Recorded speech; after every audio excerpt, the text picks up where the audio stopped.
नमस्कार मेरे प्यारे श्रोताओं, आज मैं आपके लिए एक अनोखी कहानी लेकर आई हूँ जो आपके दिल को छू जाएगी। तो बिना देर किए चलिए कहानी शुरू करते हैं। किस्मत कब पलट जाए कोई नहीं जानता।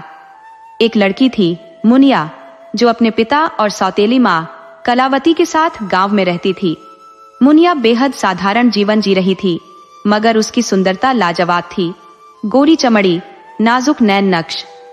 वह 5वीं कक्षा तक ही पढ़ पाई थी, क्योंकि उसकी सौतेली माँ ने पढ़ाई छुड़वा दी थी। कलावती का तर्क था कि जब आगे जाकर नौकरी ही नहीं करनी है तो पढ़ाई पर पैसे क्यों बर्बाद किए जाएं। इसी कारण मात्र 10 साल की उम्र में मुनिया को घर के कामों में लगा दिया गया।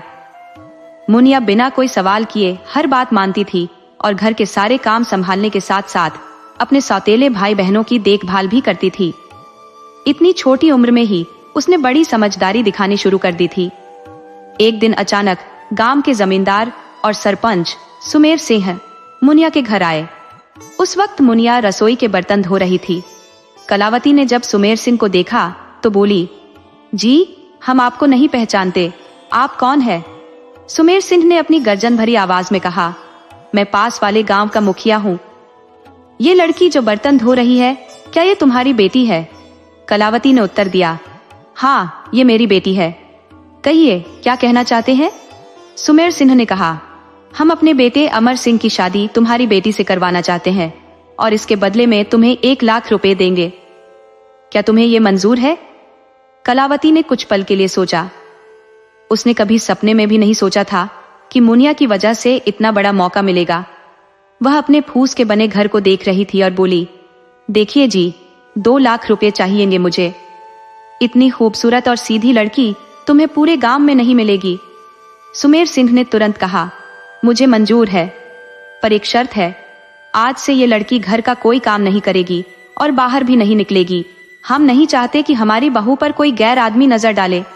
1 हफ्ते में शादी होगी, तुम पैसों और तैयारी की चिंता मत करना, सब इंतजाम हम कर लेंगे। कलावती ने खुशी से कहा, जी जैसा आप कहें, पर हमें अपने पैसे मिल जाएंगे ना? सुमेर सिंह बोले, मेरे शब्द पत्थर की लकीर है, शादी से 1 दिन पहले तुम्हें सारे पैसे मिल जाएंगे। कलावती ने कहा, तो फिर ये रिश्ता पक्का समझिए, आज से मुनिया घर से बाहर नहीं जाएगी। सुमेर सिंह मुस्कुराते हुए बोले, तुम बहुत समझदार हो। कलावती ने भी हंसते हुए जवाब दिया, गरीब है साहब, समझदारी तो दिखानी ही पड़ती है। सुमेर सिंह वहां से चले गए और कलावती ने मुनिया को बुलाया। उसने कहा, मुनिया आज से तुम घर का कोई काम मत करो, आओ मेरे पास बैठो। मुनिया को कुछ समझ नहीं आया कि अचानक ये बदलाव क्यों हो रहा है, लेकिन वह चुपचाप हाथ धोकर अपनी माँ के पास खड़ी हो गई। कलावती ने कहा, तुम्हारे लिए एक बहुत बड़ा रिश्ता आया है। पड़ोसी गांव के मुखिया ने अपने बेटे अमर सिंह के लिए तुम्हारा हाथ मांगा है। सुना है उनके पास कई हवेलियां हैं, वहां तो नौकर चाकर होंगे, तुम्हें काम करने की जरूरत नहीं होगी। बस आवाज लगाओ, खाना हाजिर। मुनिया ने कहा, पर माँ वे लोग हमसे शादी क्यों करना चाहते हैं? कलावती बोली, क्यों नहीं करेंगे? तुम जैसी सुंदर और समझदार लड़की उन्हें कहाँ मिलेगी? इसी वजह से वो रिश्ता लेकर आए हैं। 1 हफ्ते में तुम्हारी शादी होगी और सारा खर्चा भी वही लोग उठाएंगे। मुनिया ने बर्तन धोने के लिए वापस जाने की कोशिश की, मगर कलावती ने उसे रोक लिया और कहा, अब से कोई काम नहीं करना मुनिया।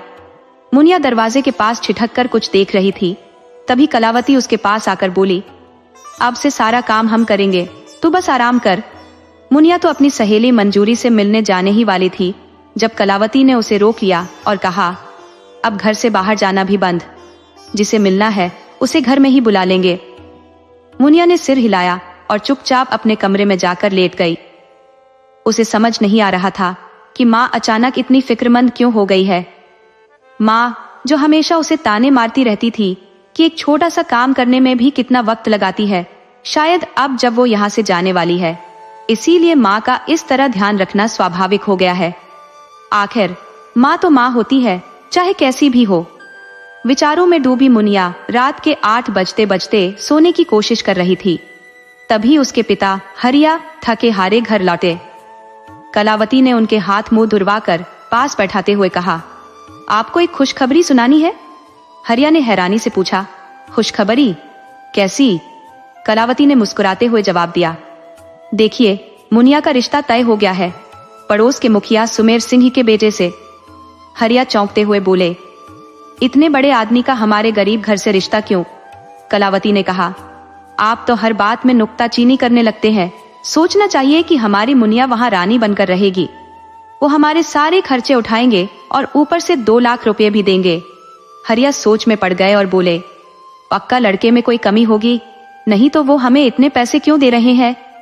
ऐसा रिश्ता मत करो, मैं अपनी बेटी को जानबूझकर कुएं में नहीं धकेल सकता। कलावती ने गुस्से में आंखें तरेरते हुए कहा, आप चुप ही रहिए। सालों से एक महंगी साड़ी भी नहीं दिला पाए और बात करते हो जैसे कहीं के राजा हो। हमारी मुनिया का इतना अच्छा रिश्ता मिल रहा है और आपको चैन नहीं आ रहा। अगर आपको कोई परेशानी है तो हम अकेले ही सब कुछ संभाल लेंगे। हरिया ने उदास होकर कहा, जैसा तुम्हें सही लगे वैसा करो। फिर वह खाना खाकर बाहर आंगन में सोने चले गए और उन्हें नींद नहीं आ रही थी। चिंता उनके दिल में गहराई से बैठ गई थी। आसमान की ओर देखते हुए हरिया बुदबुदाए, भगवान हमें माफ करना। गायत्री, मुनिया का ठीक से ख्याल नहीं रख पाए। तेरे जाने के बाद हम और मुनिया बहुत अकेले हो गए थे। 2 साल की बच्ची को संभालना और खेत का काम करना आसान नहीं था, इसलिए हमने तेरी छोटी बहन से शादी कर ली। लेकिन हमें नहीं पता था कि मौसी कभी मां नहीं बन सकती। अब हम सिर्फ भगवान से प्रार्थना कर सकते हैं कि हमारी बेटी की रक्षा करना।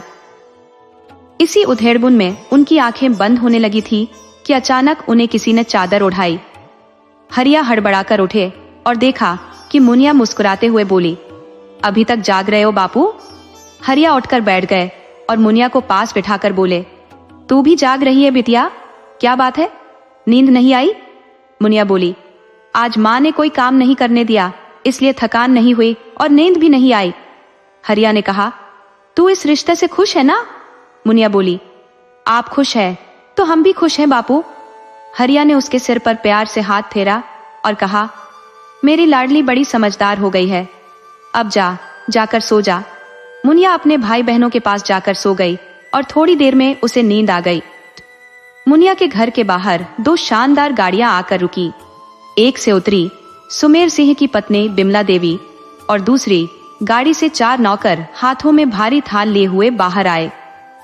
बिमला जी की भारी भरकम महंगी साड़ी, सिर से पैर तक पहने सोने के गहनों में वो किसी रानी से कम नहीं लग रही थी।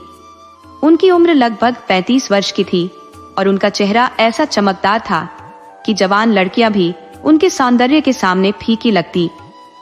उनके चेहरे पर एक मोहक मुस्कान थी जब वो मुनिया के घर में कदम रखी। नौकर भी उनकी आज्ञा का पालन करते हुए थाल लेकर उनके पीछे चल दिए।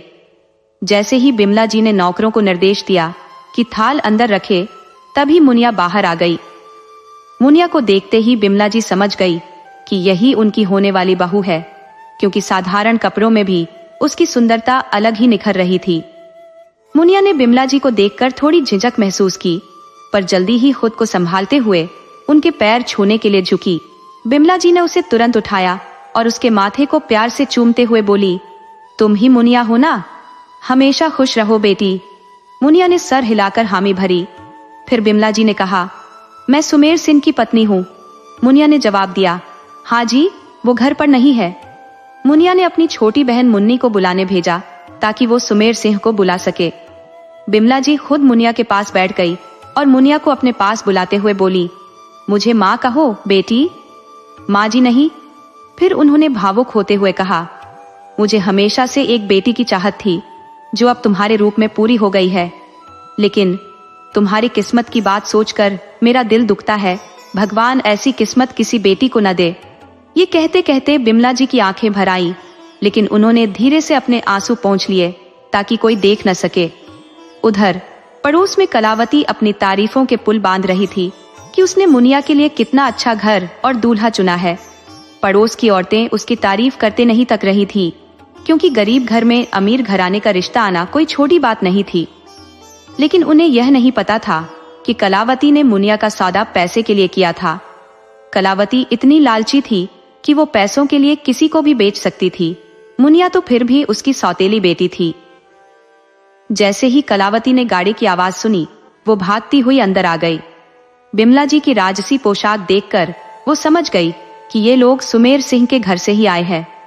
उसने अपने चेहरे पर बनावटी मुस्कान लाकर बिमला जी के सामने हाथ जोड़ दिए। बिमला जी खाट से उठकर कलावती के पास आई और उसका हाथ पकड़कर बोली, तो आप हमारी समधन है? इतना कहकर उन्होंने कलावती को गले लगा लिया। कलावती ने बिमला जी से अलग होते हुए कहा, आप तो एकदम रानी जैसी लग रही है। ये गहने तो कम से कम 8-10 लाख के होंगे। बिमला जी ने हंसते हुए कहा, मुझे ये गहने बिल्कुल पसंद नहीं है, लेकिन सुमेर सिंह जी को पसंद है, इसलिए पहन लेती हूँ। कीमत की मुझे जानकारी नहीं, पर ये गहने मुझे जंजीरों जैसे लगते हैं। कलावती बोली, आप लोगों की जिंदगी कितनी अच्छी है, बिल्कुल आजाद पंछी जैसे। इस पर बिमला जी ने गंभीर होकर कहा, आप शायद हमारी हवेलियों की सच्चाई नहीं जानती, अगर जानती तो कभी ऐसी बातें नहीं करती। फिर उन्होंने नौकर को बुलाकर कहा कि थाल से कपड़े हटाओ। नौकर ने तुरंत उनकी आज्ञा मानी और सभी थालों से कपड़े हटा दिए। एक थाल पूरा बेशकीमती गहनों से भरा हुआ था, दूसरे में मुनिया के घर वालों के लिए महंगे कपड़े और गहने थे, तीसरे थाल में 500 रुपए की 20 कड्डियां थी और चौथे में मुनिया के लिए महंगी साड़ियां थी। कलावती हैरान होकर सबको देख रही थी, उसकी आंखें मानो चकाचौंध हो गई थी। तभी विमला जी ने कहा, ये सभी चीजें शुभ संकेत के लिए हैं। अगर शादी के खर्च में पैसे की कमी हो तो बिना संकोच बताना, हम और भेज देंगे। अच्छा, अब हमें चलते हैं। कलावती ने कहा, आप थोड़ी देर रुकिए, हम अभी चाय और नाश्ता लाते हैं। विमला जी ने जवाब दिया, नहीं, अभी तो हमें शादी की तैयारियां करनी है। अब बेटी का घर है, आना जाना तो लगेगा ही। चाय और नाश्ता हम फिर कभी कर लेंगे। इतना कहकर विमला जी ने हाथ जोड़ दिए तो मुनिया ने उनके पैर छू लिए। विमला जी ने मुनिया को गले से लगा लिया। कलावती हाथ जोड़कर विमला जी को गाड़ी तक छोड़ने आई। जब वे गाड़ी के पास पहुंचे, एक नौकर ने कार का बैक डोर खोला और विमला जी बैठ गई। ड्राइवर ने गाड़ी स्टार्ट कर दी। उनके पीछे दूसरी कार भी चल पड़ी, जिसमें 4 नौकर बैठे थे।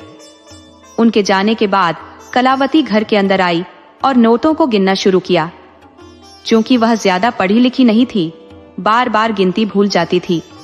मुनिया वहीं खड़ी सब देख रही थी। कलावती झल्लाते हुए बोली, इतने पैसे हैं कि बार बार गिनती भूल जाती हूँ, क्या करूं? मुनिया ने कहा, तुम तो 5वीं पास हो ना, गिनती तो तुमसे बेहतर आती है। मुनिया ने सिर हिलाया तो कलावती ने कहा, फिर देर किस बात की, जल्दी से गिनकर बता दो कितना पैसा है। मुनिया पैसे गिनने लगी। उसने इतने पैसे अपने जीवन में कभी नहीं देखे थे, लेकिन 1 घंटे के भीतर उसने सारे पैसे गिन लिए।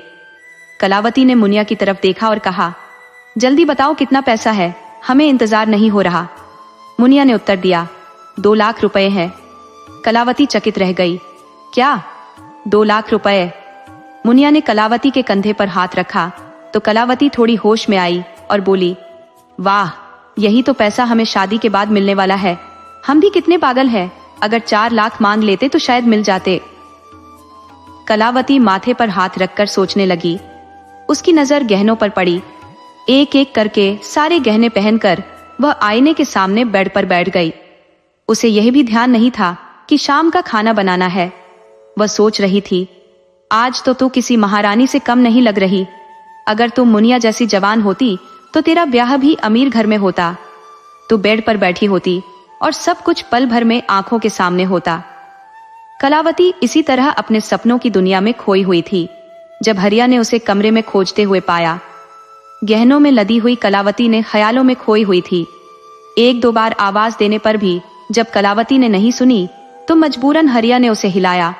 कलावती का सपना टूट गया और उसने हरिया पर चिल्लाते हुए कहा, कैसा पति मिला है, एक तो कुछ लाकर नहीं देता और ऊपर से सपने भी देखने नहीं देता। हरिया ने अनसुना करते हुए पूछा, ये गहने किसके हैं? कलावती ने चमकते हुए हाथ दिखाते हुए कहा, मुनिया के लिए आए हैं। हरिया ने कहा, तो तुमने क्यों पहन लिए? जाओ, सब वापस रख दो। कलावती ने 3 गहने चुराकर अपने सामान में रख लिए और बाकी मुनिया के कमरे में रखने के लिए जाने लगी। तभी हरिया ने उसे रोका और कहा, इतना लालच ठीक नहीं है, अगर लोगों को पता चल गया तो हमें गोली से उड़ा देंगे। कलावती ने जवाब दिया, कुछ नहीं होगा, आप बेकार डरते हैं, समझाना भी बेकार है। हरिया ने सोचा, मुझे भूख लगी है, जल्दी खाना ला दो। कलावती ने सिर पर हाथ मारते हुए कहा, अरे हम तो खाना बनाना ही भूल गए, ऐसे ही सो जाओ।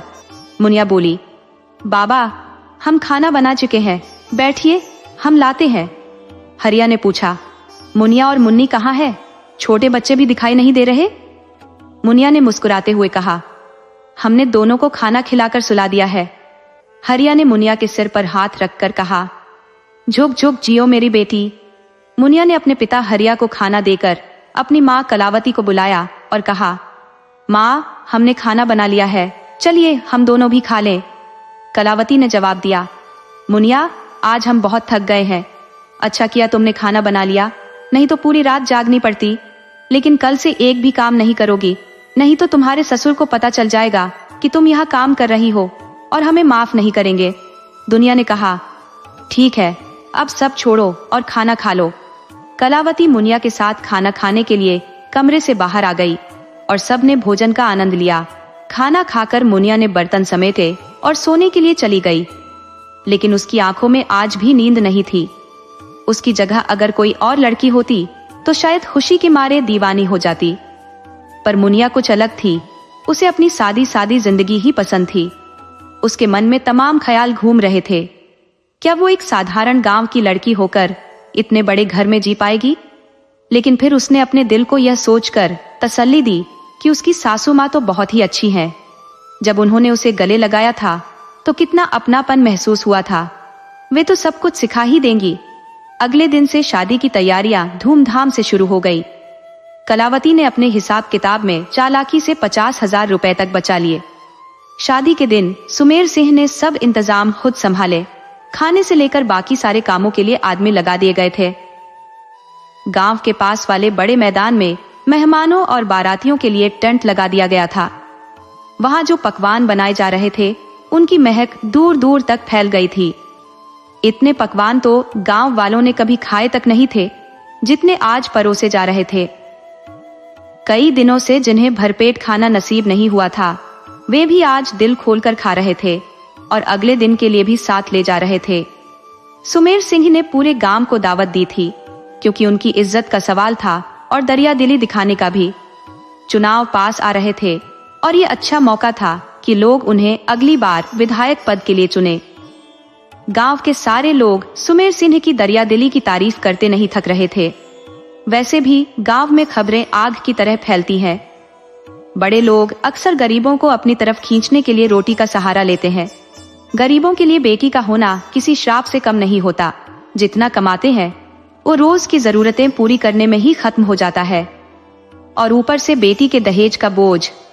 ये गले में फंसा ऐसा कांटा है जो जिंदगी भर सुकून से जीने नहीं देता।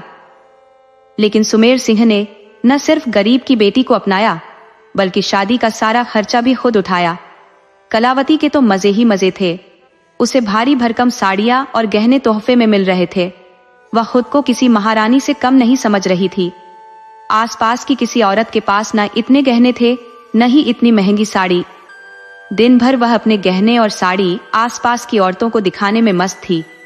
अंदर ही अंदर बाकी औरतों को जलन हो रही थी, और वे बस यह सोचकर अफसोस कर रही थी कि काश उनकी बेटी भी मुनिया की तरह सुंदर होती तो आज उनके घर भी यही ठाट बाट होते। पर किसी को क्या पता कि इन बड़ी बड़ी हवेलियों में कितने राज छुपे होते हैं। ये तो हवेली की दीवारें ही जानती हैं। कलावती जब ज्यादा घूमते घूमते थक जाती तो कमर पर हाथ रखकर कहती, बाप रे, लोग सही कहते हैं, लड़की की शादी में बहुत भाग दौड़ करनी पड़ती है। सुबह से चल चल कर थक गई हूँ। कोई एक गिलास ठंडा शरबत तो पिला दो। और थोड़ी देर में कोई आदमी उसके सामने शरबत लेकर हाजिर हो जाता। पास खड़ा हरिया मन ही मन कलावती को देख कुंठा महसूस करता, मगर बेचार कर भी क्या सकता था। मुनिया को सजाने के लिए शहर से ब्यूटी पार्लर वाली को बुलाया गया था। आज मुनिया गहनों से लदी भदी किसी अप्सरा से कम नहीं लग रही थी। उसका लहंगा सोने के तारों से खड़ा हुआ था और उसके बालों का जोड़ा सजावट से भरा हुआ था। उसके हाथों की मेहंदी का गहरा रंग देखते ही सब कहते, बहुत भाग्यशाली है मुनिया। जिस लड़की के हाथों की मेहंदी गहरी होती है उसे पति का ढेर सारा प्यार मिलता है। अब ये कहावत सच होगी या झूठ, ये तो वक्त ही बताएगा। फिलहाल तो किसी ने दूल्हे को देखा भी नहीं था। बस सुना था कि अमर सिंह किसी राजकुमार से कम नहीं लगते। बारात समय पर आई और उसमें करीब 20-25 गाड़ियां थी। इतने लोग तो मुनिया के पूरे गांव में भी नहीं थे। दूल्हा फूलों से सजे घोड़े पर सवार था, हाथ में खानदानी तलवार लिए। उसकी उम्र 33-32 साल रही होगी। गठीला बदन, मगर उम्र की लकीरें चेहरे पर साफ झलक रही थी। दूल्हे को घोड़ी से उतारा गया और कलावती ने उसकी आरती उतारी। बाराती खाने का मजा लेने में व्यस्त हो गए, जबकि दूल्हे को मंडप में ले जाया गया, जहां मुनिया घूंघट में बैठी थी। शादी की रस्में शुरू हो गई और कलावती ने मुनिया का कन्यादान किया। मुनिया और उसके पिता दोनों रो रहे थे। आखिरकार मुनिया की पढ़ाई खत्म हो गई थी, लेकिन हरिया को इस बात का सुकून था कि उनकी बिटिया को एक अच्छा घर परिवार मिल गया है। ऐसी किस्मत तो हर किसी की नहीं होती। उधर कलावती मन ही मन परेशान थी, क्योंकि अब उसे और पैसे ऐंठने का मौका नहीं मिलेगा। शादी पूरी रस्मों रिवाज के साथ निपट गई और फिर विदाई का समय आ गया। मुनिया अपने ससुराल जाने से पहले अपने पिता के गले लगकर फूट फूट कर रोने लगी। गांव की औरतें भी उसकी विदाई पर आंसू बहा रही थी और दिखावे के लिए कलावती भी नकली आंसू बहा रही थी।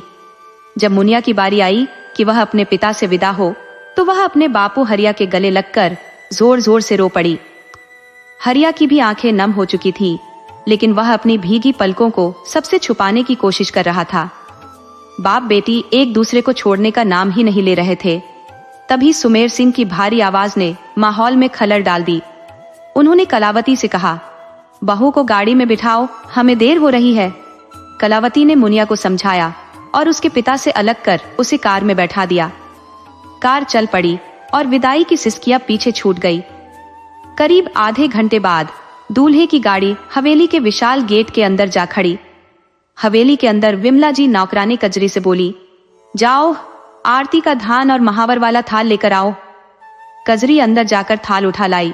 विमला जी ने मुनिया का घूंघट उठाकर उसके कान के पीछे काजल लगाया और प्यार से कहा, बहुत सुंदर लग रही हो, बिल्कुल देवी जैसी। भगवान तुम्हें हमेशा खुश रखे। कजरी ने आरती की थाल आगे बढ़ाते हुए कहा, मालकिन अच्छे से आरती उतारिए, नहीं तो बहू को नजर लग जाएगी। विमला जी ने उसे डांटते हुए कहा, चुप रह, मेरी बहू को क्यों डरा रही है। लेकिन दिल में वो जानती थी कि कजरी गलत नहीं कह रही थी। विमला जी ने बहू बेटे की आरती उतारी, तिलक किया और मुनिया को कहा कि दाएं पैर से चावल से भरे कलश को ठोकर मारकर घर में प्रवेश करे। मुनिया ने जैसे ही कलश ठोकर मारी और फिर महावर में पैर डाला, उसकी नजर घूंघट की ओट से घर के अंदर के माहौल पर पड़ी। अमर सिंह, जो सीढ़ियों की ओर बढ़ रहा था, ने गठबंधन खोलकर दूर फेंक दिया। उसके कठोर और रुखे स्वभाव से मुनिया पहले ही सहमी हुई थी। सास ने संभालते हुए कहा, मेरा बेटा थोड़ा गुस्सैल है, पर धीरे धीरे सब ठीक हो जाएगा। विमला जी ने मुनिया को प्यार से बेड पर बिठाया और कहा, थोड़ा आराम कर ले बिटिया, मैं तेरे लिए खाना मंगवाती हूँ। मुनिया आंखें बंद करके लेट गई, लेकिन घबराहट के चलते उसे नींद नहीं आ रही थी। अमर सिंह की कड़क आवाज ने उसे भीतर तक हिला दिया था। वह सोच रही थी कि जिस इंसान की आवाज से ही वह इतनी डर गई है, उसके साथ जिंदगी कैसे बीतेगी। कई विचारों के बीच उसकी आंख लग गई। कुछ देर बाद विमला जी ने प्यार से उसे उठाया। मुनिया हड़बड़ाकर चिल्ला उठी। विमला जी ने पूछा, क्या हुआ, सब ठीक तो है। मुनिया ने उनकी आवाज सुनी तो उसका डर थोड़ा कम हुआ। विमला जी ने उसका घूंघट हटाकर उसे अपने पास बिठाया और कहा, मैं तुझे अपने हाथों से खाना खिलाऊंगी। फिर कजरी को पुकारते हुए बोली, जरा खाने की थाल लेकर आना। कजरी थाल लेकर आई और बोली, मालकिन सच्ची में बहू तो हीरोइन जैसी लग रही है। विमला जी मुस्कुराते हुए बोली, बहुत बातें बनाना आ गया है तुझे, अब जा, हमें माँ बेटी को अकेले छोड़ दे। विमला जी जब कजरी के जाने के बाद वापस आई तो उन्होंने प्यार से छोटे छोटे टुकड़े बनाकर मुनिया को खिलाना शुरू किया। उनके इस ममता भरे व्यवहार को देखकर मुनिया की आंखें छलक उठी, पर ये आंसू खुशी के थे। बचपन से जिसने ताने ही सुने थे, उसके लिए पहली बार माँ जैसा प्रेम महसूस करना कुछ अनमोल था। अचानक कजरी दौड़ती हुई आई और बोली, मालकिन, बड़े मालिक आपको बुला रहे हैं। विमला जी ने मुनिया को आखिरी निवाला खिलाते हुए कहा, अब मैं चलती हूँ बिटिया। अपना ध्यान रखना। विमला जी के जाते ही कजरी पास आकर बोली, इस घर में मालकिन ही ऐसी है जिनका दिल सच में बड़ा है। बाकी सबसे अब आपको खुद को संभालना सीखना होगा। मुनिया थोड़ी हैरानी से बोली, हम आपकी बात समझे नहीं। कजरी ने मुनिया के सिर पर हाथ रखते हुए कहा, बहुत जल्द समझ जाओगी बहू रानी। मुनिया कजरी की बात पूरी तरह नहीं समझ पाई, लेकिन उसकी बातें सुनकर थोड़ा बेचैन जरूर हो गई। थोड़ी ही देर बाद विमला जी फिर से मुनिया के पास आई और बोली, चल बिटिया, तुझे तैयार कर दूं। मुंह दिखाई की रस्म शुरू होने वाली है। मुनिया डरते हुए बोली, माँ जी, कजरी कह रही थी कि खुद को अभी से मजबूत बना लो, इसका क्या मतलब है? विमला जी ने हंसकर जवाब दिया, उसकी बातें छोड़, वो थोड़ी पागल है। अभी तो साड़ी पहनना सीख, वैसे मैं रोज पहनाऊंगी, लेकिन कभी अगर मैं ना पहन पाऊं तो तुझे खुद ही पहननी होगी। मुनिया ने सहमति में सिर हिलाया। फिर विमला जी ने कहा, और बेटा, मुझे माँ कहकर बुलाओ, माँ जी नहीं। मुनिया ने झिझकते हुए एक और सवाल किया, आपकी तरह बात करना भी सिखा दीजिए। विमला जी मुस्कुराते हुए बोली, अरे इसमें कौन सी बड़ी बात है, धीरे धीरे सब सीख जाएगी। अब बातें बंद कर, तैयार होने पर ध्यान दे, बाहर सब इंतजार कर रहे होंगे। विमला जी ने मुनिया के बालों को संवारकर मेकअप किया। मुनिया अब एकदम हवेली की बहू जैसी लग रही थी। माथे पर बड़ी बिंदी, मांग में सिंदूर और कानों में बड़े बड़े झुमके, गले में भारी हार, मोतियों की माला, कमर में करधनी, हाथों में सोने के मोटे कड़े और पैरों में भारी पायल। मुनिया अपने आप को आईने में देखकर फूली नहीं समा रही थी। विमला जी ने घूंघट करते हुए कहा, चल अब मुंह दिखाई की रस्म करनी है। वो मुनिया को लेकर बड़े हॉल में पहुंची, जहां सारे रिश्तेदार बैठे थे। मुनिया को सोफे पर बैठाकर रस्म शुरू की गई। हर औरत मुनिया का चेहरा देखकर उसकी तारीफ करती और उसे गहने पैसे देती जा रही थी।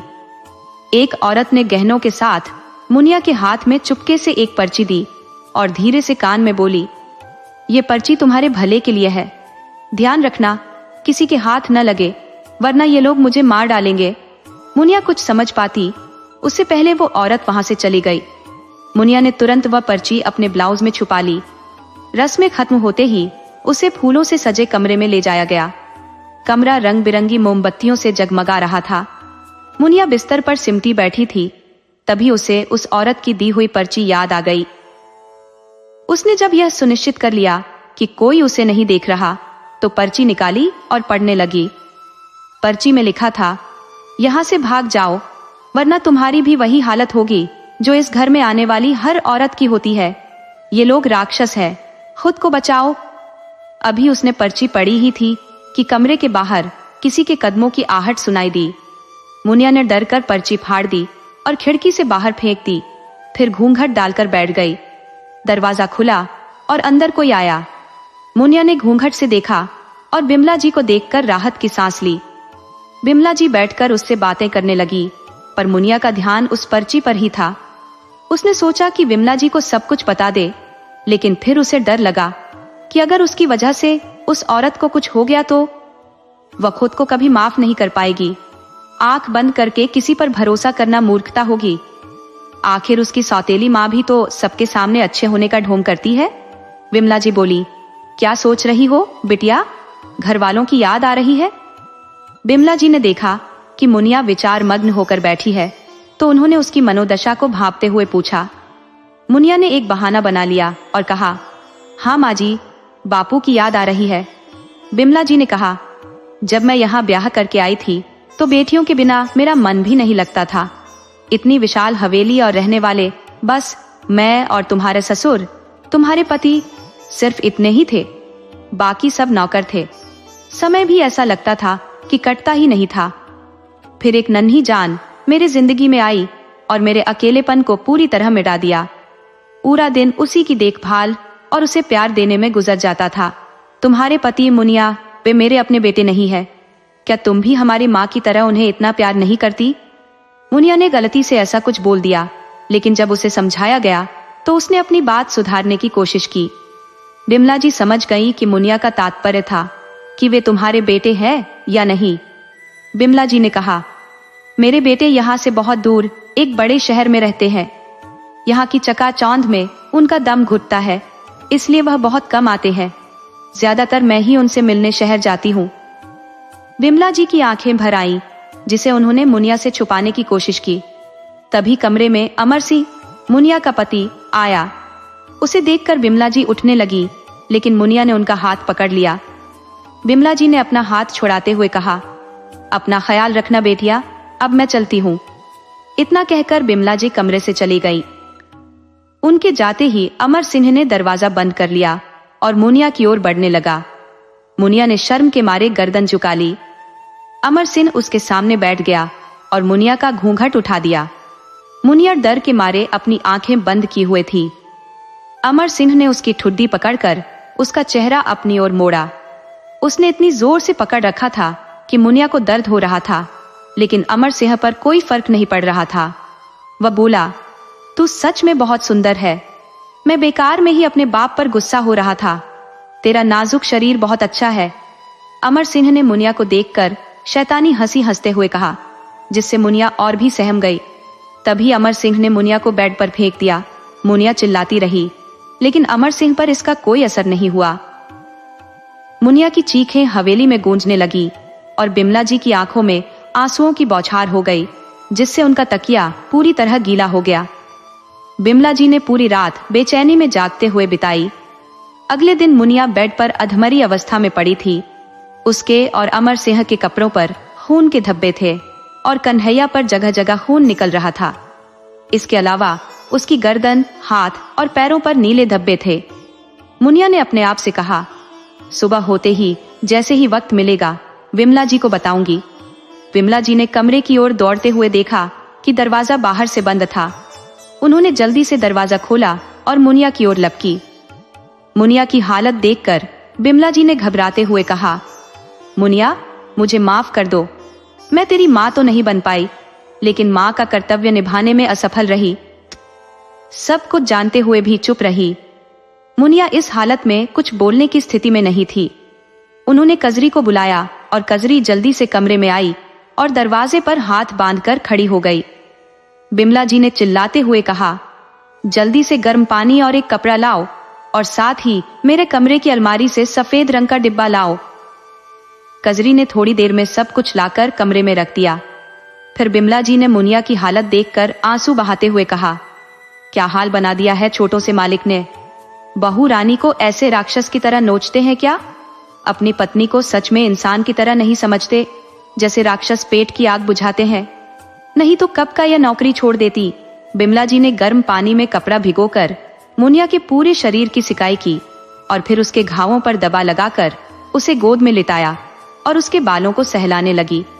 मुनिया को थोड़ी राहत मिली और वह सो गई। तभी एक नौकरानी बिमला जी को दूध से भरा गिलास पकड़ा रही थी। बिमला जी को हुक्म था कि मालिक के दिए हुए दूध को मुनिया को पिलाना है, लेकिन बिमला ने कहा कि मुनिया सो रही है और बाद में दूध पिला देंगी। नौकरानी को ये बात सुनाकर दूध का गिलास लेकर जाने का आदेश दे दिया गया। उसी वक्त सुमेर सिंह, जो बाहर खड़े होकर सब सुन रहे थे, कमरे में दाखिल हुए और बिमला जी पर तीखी नजरें डालते हुए बोले, तुम्हारी ये हिम्मत कैसे हुई मुझे मना करने की? मुनिया अभी दूध पिएगी, तुमने मेरे काम में दखल दिया है। अगर फिर से ऐसा किया तो अंजाम समझ लेना। बिमला जी घबराई हुई बोली, मुनिया की तबीयत खराब है। सुमेर सिंह ने कठोर आवाज में कहा, तो मैं क्या करूं? जाओ और दूध गर्म करके लाओ, उसे पिलाओ।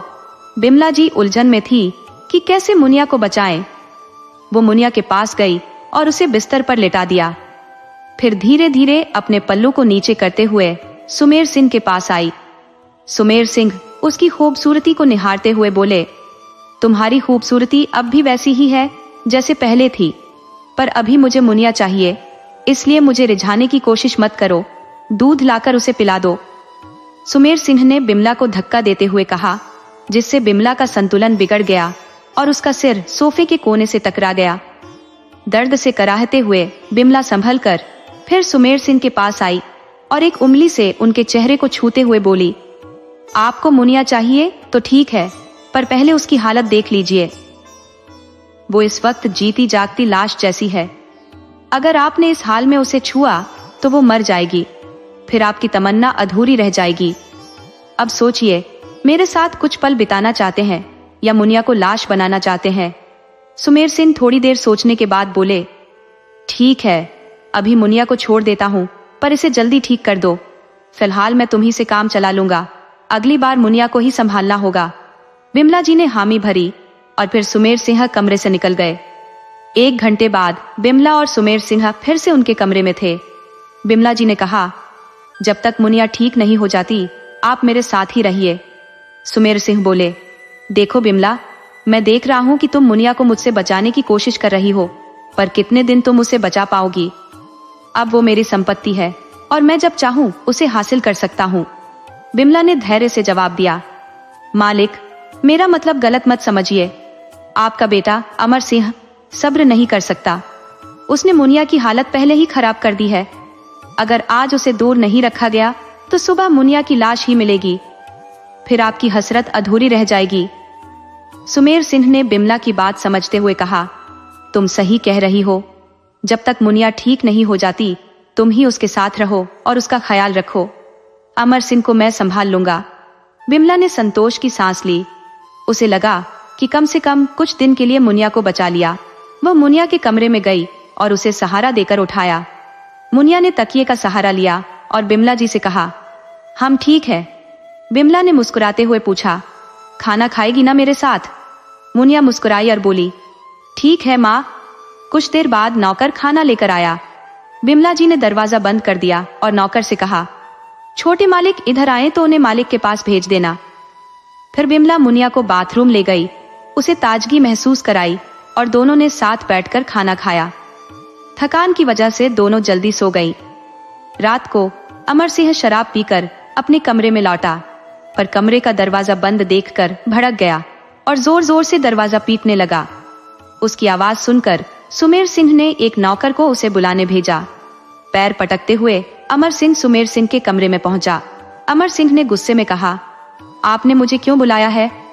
सुमेर सिंह ने उसे अपने पास बुलाते हुए कहा, पहले यहाँ आकर बैठ। अमर सिंह का चेहरा क्रोध से लाल हो रहा था और वह किसी भी प्रकार की बातचीत के मूड में नहीं था, लेकिन उसके पास और कोई चारा नहीं था, इसलिए वह खुद को शांत करते हुए उनके पास बैठ गया। सुमेर सिंह ने उसे समझाते हुए कहा, देख बेटा, मैंने तेरी शादी मुनिया से इसलिए करवाई थी ताकि तू जिम्मेदारी से परिवार संभाल सके, लेकिन तूने उसकी ये हालत कर दी।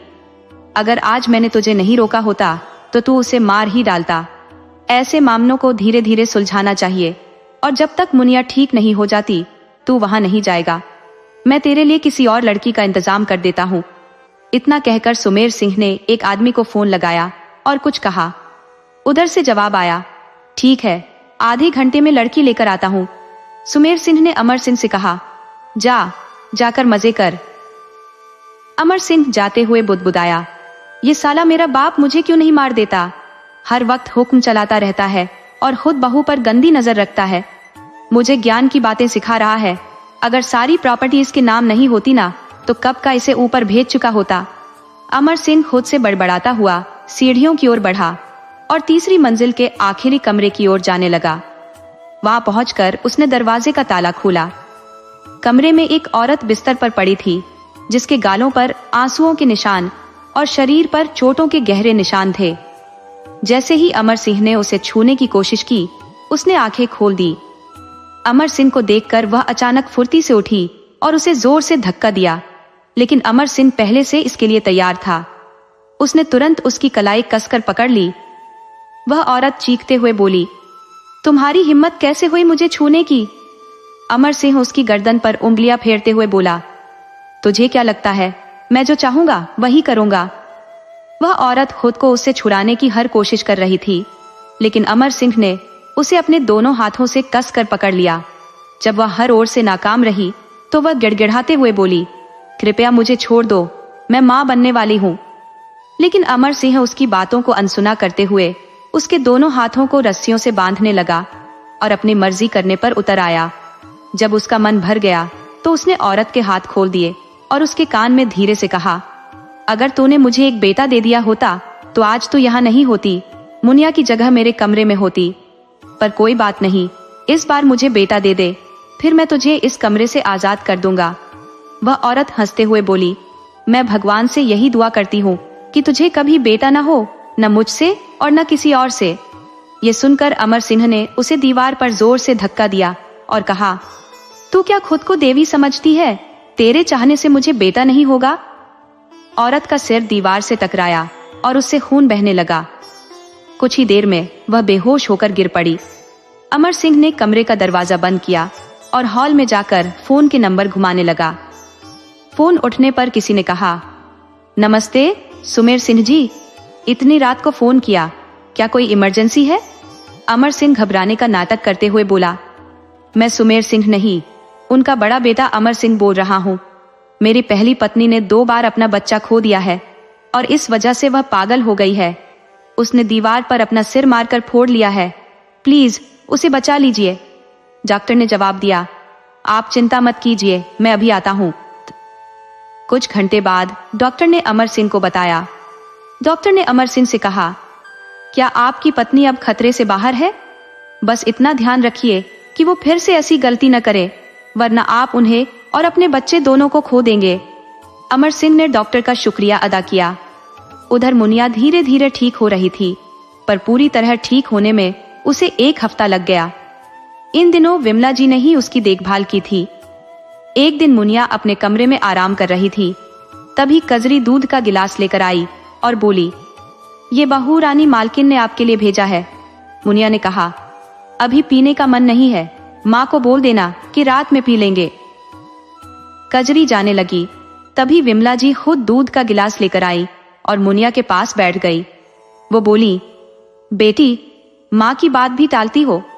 ये दूध तुम्हारे लिए खास तौर पर बनाया है और मेरी बात भी नहीं मानोगी? मुनिया ने दूध पीते हुए कहा, माँ, आप ही तो हैं जिन पर हम आंख बंद करके भरोसा कर सकते हैं। विमला जी मन ही मन बोली, माफ करना बेटी, तेरी ये माँ तेरा भरोसा तोड़ रही है, पर मेरे पास और कोई रास्ता नहीं है। अगर ये बेहोशी की दवा मिला दूध नहीं पिलाया तो सुमेर सिंह तुझे नहीं छोड़ेगा। अच्छा है कि तू इस सच्चाई से अनजान ही रहे। दूध पीने के कुछ देर बाद मुनिया बेहोश हो गई। तभी सुमेर सिंह कमरे में आया और विमला जी को इशारे से बाहर जाने को कहा। विमला जी अपनी नम आंखों के साथ कमरे से बाहर चली गई। सुमेर सिंह ने दरवाजा बंद किया और मुनिया के साथ वही किया जो उसने पहले से सोच रखा था। उसने अपनी हवस पूरी की और फिर बाहर निकलते हुए विमला जी को मुनिया के कपड़े ठीक करने का हुक्म दिया। विमला जी ने मुनिया के कपड़े ठीक किए और उसे फिर से वैसे ही तैयार कर दिया जैसे वो पहले बेहोश होने से पहले लग रही थी। थोड़ी देर बाद जब मुनिया को होश आया तो उसने उठने की कोशिश की, पर उसका शरीर साथ नहीं दे रहा था। विमला जी ने उसे सहारा देकर बैठाया। मुनिया बोली, माँ, क्यों ऐसा लग रहा है जैसे पूरा बदन टूट रहा है? दूध पीने के बाद से हम ठीक नहीं है, अब तो उठ भी नहीं पा रहे।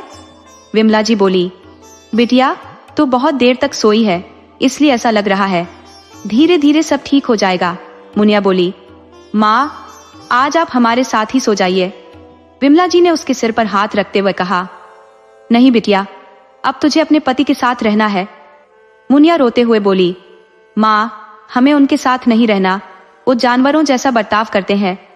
विमला जी ने उसे दिलासा देते हुए कहा, बेटिया, अब ऐसा दर्द नहीं होगा, मैं अमर से बात करूंगी कि वो तुझसे अच्छे से पेश आए। पर मुनिया जानती थी कि विमला जी चाह कर भी कुछ नहीं कर सकती, क्योंकि अमर सिंह अब उसका पति था। विमला जी वहां से चली गई, पर खुद से नजरें मिलाने की हिम्मत नहीं कर पाई। उन्होंने ही मुनिया का विश्वास तोड़ा था। ऊपर से वो मुनिया से झूठ बोल रही थी कि वो अमर सिंह को समझाएंगी, जबकि उन्हें खुद भी पता था कि इस हवेली में सभी लोग राक्षस हैं। इसीलिए उन्होंने अपने बेटे आदित्य को यहाँ से दूर रखा था, ताकि वो भी इन लोगों जैसा न बन जाए। विमला जी अपने अतीत में खो गई। उनका एक छोटा सा परिवार था, वो, उनका भाई दीपू और उनके माता पिता। उनके माता पिता एक फैक्ट्री में मजदूरी करते थे। जब विमला जी सिर्फ 6 साल की थी, फैक्ट्री में एक हादसा हुआ जिसमें उनकी माता पिता और कई मजदूर मारे गए। मुआवजे के तौर पर उनके चाचा चाची को 50,000 रुपए मिले, जिसके लालच में उन्होंने विमला और दीपू को अपने घर में रख लिया। शुरुआत में सब ठीक था, लेकिन धीरे धीरे चाचा चाची का व्यवहार बदल गया। विमला जी अपने भाई को पढ़ाने के लिए दूसरों के घरों में काम करने लगी। तभी एक दिन सुमेर सिंह के पिता बलदेव सिंह ने उन्हें देख लिया। उन्होंने सुमेर सिंह के लिए रिश्ता भेजा और बदले में 50,000 रुपए का लालच दिया। विमला जी के चाचा चाची ने पैसों के लिए उनका रिश्ता सुमेर सिंह से तय कर दिया। उस वक्त सुमेर सिंह की उम्र 32-34 साल थी और विमला जी केवल 12 साल की थी।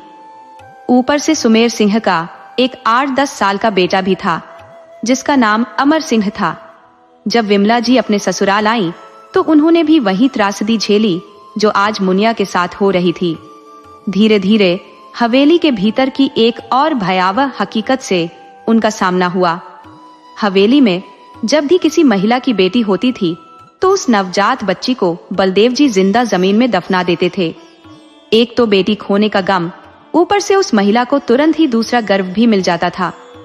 यही हालात थे कि अमर सिंह की मां ने 5 बेटियों को खोने के बाद जब अमर सिंह को जन्म दिया तो वह अत्यधिक कमजोर थी और दर्द सहन न कर पाने के कारण उनकी मृत्यु हो गई। ये सब सुनकर विमला जी में भय उत्पन्न हो गया। उन्हें अपने बच्चे को खोने का डर दिन रात सताता रहता था, लेकिन भगवान की कृपा से उन्हें बेटा हुआ। अब उन्हें यह चिंता सता रही थी कि कहीं उनका बेटा भी उनके जैसे न हो जाए, क्योंकि अमर सिंह का महिलाओं के प्रति वही रवैया था जो उसके पिता का था। इसलिए विमला जी ने अपने 3 साल के बेटे आदित्य को हॉस्टल में भेज दिया। दिन में सुमेर सिंह और रात में अमर सिंह मुनिया पर भूखे भेड़िए की तरह टूट पड़ते थे। ऐसे ही दिन गुजर रहे थे। एक दिन मुनिया को दूध पीने का मन नहीं हुआ, इसलिए उसने खिड़की से दूध बाहर फेंक दिया और लेट गई। तभी कमरे में किसी के आने की आहट सुनाई दी। उसने धीरे से आंखें खोली और देखा कि सुमेर सिंह कमरे में मौजूद है। सुमेर सिंह ने दरवाजा बंद कर उसके करीब आकर उसे छूने लगा। मुनिया ने यह सच सहन नहीं किया और उसने विरोध किया। सुमेर सिंह ने मुनिया को देखकर पहले तो चौंका, फिर बेशर्मी से हंसते हुए कहा, चलो मुनिया, तुम्हें सच्चाई तो पता चल गई। अब तुम्हारे साथ बेहोशी में कुछ नहीं करना पड़ेगा, वैसे भी तुम्हें होश में रहना ही ठीक रहेगा। मुनिया ने सुमेर सिंह से खुद को छुटकारा पाते हुए कहा, आप ऐसा क्या कर रही हैं? आपको शर्म नहीं आती? मैं आपकी बहू हूं। सुमेर सिंह ने जवाब दिया, क्या तुम्हें लगता है कि मैंने शादी के लिए खर्चा किया और तुम्हारी माँ को 2 लाख रुपए दिए? क्या यह केवल अपने बेटे के लिए था? नहीं, तुम्हें इस घर में लाया गया क्योंकि मेरे दिल ने तुम्हें पाने के लिए बहुत तड़प किया था। सुमेर सिंह ने हकलाते हुए कहा, तुम्हारी माँ को 2 लाख रुपए दिए, इसमें कौन सी बड़ी बात है? क्या तुम्हें लगता है कि मैंने तुम्हारी सुंदरता देखकर शादी की? नहीं, हम जानबूझकर गरीब परिवारों से रिश्ता जोड़ते हैं ताकि तुम लोग पैसों की चकाचौंध में खोए रहो, और अगर सच भी सामने आ जाए तो तुम लोग क्या कर सकते हो?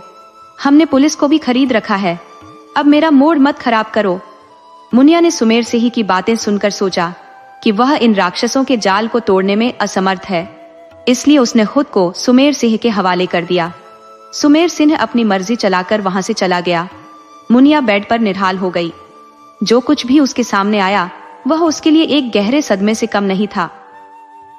उसे समझ नहीं आ रहा था कि ये लोग कैसे हैं जिनमें न तो मर्यादा है न इंसानियत। उसने खुद पर गुस्सा किया कि उसने सुमेर सिंह से हार क्यों मान ली, लेकिन उसके पास कोई दूसरा विकल्प भी नहीं था। उसे विमला जी से भी ऐसी उम्मीद नहीं थी कि वे उसका भरोसा तोड़ देंगी। विमला जी ने मुनिया के पास जाकर उसके बालों को सहलाना शुरू किया। पहले तो मुनिया डर गई, लेकिन जब उसने विमला जी को देखा तो गुस्से में अपनी नजरें फेर ली। विमला जी ने कहा, क्या हुआ बिटिया, क्या मुझसे कोई गलती हो गई? मुनिया ने नफरत भरी नजरों से विमला जी को देखा और कहा, आपको सच में नहीं पता कि सच्चाई क्या है और हम आपसे नाराज क्यों हैं?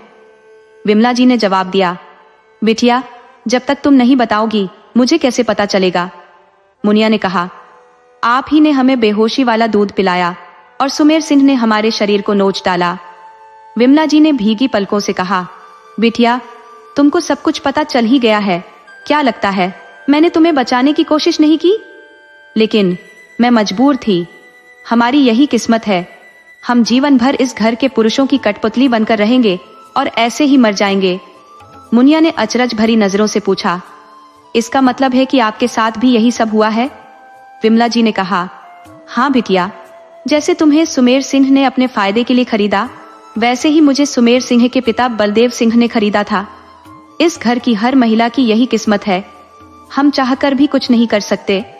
मुनिया ने पूछा, ये कब तक ऐसा चलेगा? आप क्यों अब तक नहीं बदली और ये सब ऐसे ही जी रही हैं? विमला जी ने कहा, जब तक हमारी सांसें हमें साथ नहीं छोड़ देती, हमें यही जीवन जीना होगा। मुनिया ने खुद को अपनी किस्मत के हवाले कर दिया। मुनिया ने दृढ़ता से कहा, हम ये हवेली के मर्दों को उनके की सजा दिलवा कर ही रहेंगे। ये हमारा वादा है, चाहे इसमें हमारी जान ही क्यों ना चली जाए। बदला हम जरूर लेंगे। बिमला जी ने उसे शांत करते हुए कहा, बिटिया, 4 औरतें भला क्या कर सकती हैं? छोड़ ये सब बातें। तू तो ठीक है ना?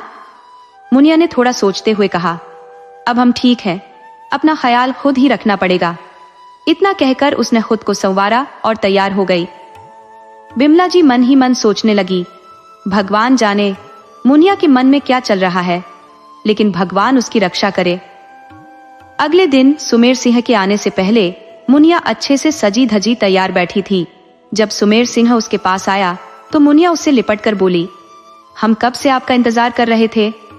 सुमेर सिंह हैरानी से बोला, ये एक दिन में कैसा बदलाव? कल तक तो तुझे बहुत दिक्कत थी और आज खुद ही मुझसे लिपट रही है। मुनिया मुस्कुराते हुए बोली, हम तो ये सोच रहे थे कि जब आप जबरदस्ती करने ही वाले हैं तो क्यों ना हम खुशी खुशी ही कर ले। सुमेर सिंह उसकी बातों से प्रभावित होकर बोला, बड़ी समझदारी की बात कही है। चल, अब तू मुझे खुश रख। इसके बाद मुनिया ने धीरे धीरे सुमेर सिंह को पूरी तरह से अपने वश में कर लिया। अब मुनिया पहले जैसी नहीं रही। उसने न केवल अपना पहनावा बदला बल्कि अपनी बातचीत का तरीका भी। हवेली में अब वही होता जो मुनिया चाहती थी। बिमला जी मुनिया के इस बदले हुए रवैये से परेशान थी, लेकिन मुनिया हमेशा बात टाल देती थी। एक दिन मुनिया बिमला जी की बेटी के साथ शतरंज खेल रही थी। तभी उसने कजरी को एक नौकरानी से कहते सुना, 3री मंजिल पर खाना पहुंचा दे। ये सुनते ही मुनिया चौकन्नी हो गई, क्योंकि उसे पता था कि 3री मंजिल पर कोई नहीं रहता था और वहां जाने पर सख्त मनाही थी। मुनिया से रहा नहीं गया और उसने बिमला जी से पूछा, माँ जी, 3री मंजिल पर कौन रहता है? जहां तक मुझे पता है वहां के सारे कमरे खाली हैं, फिर वहां खाना क्यों भेजा जा रहा है?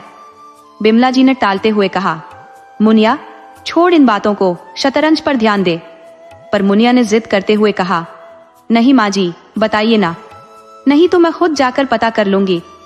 आखिरकार बिमला जी ने गहरी सांस लेते हुए कहा, वहां मोहिनी रहती है, तेरे पति की पहली पत्नी।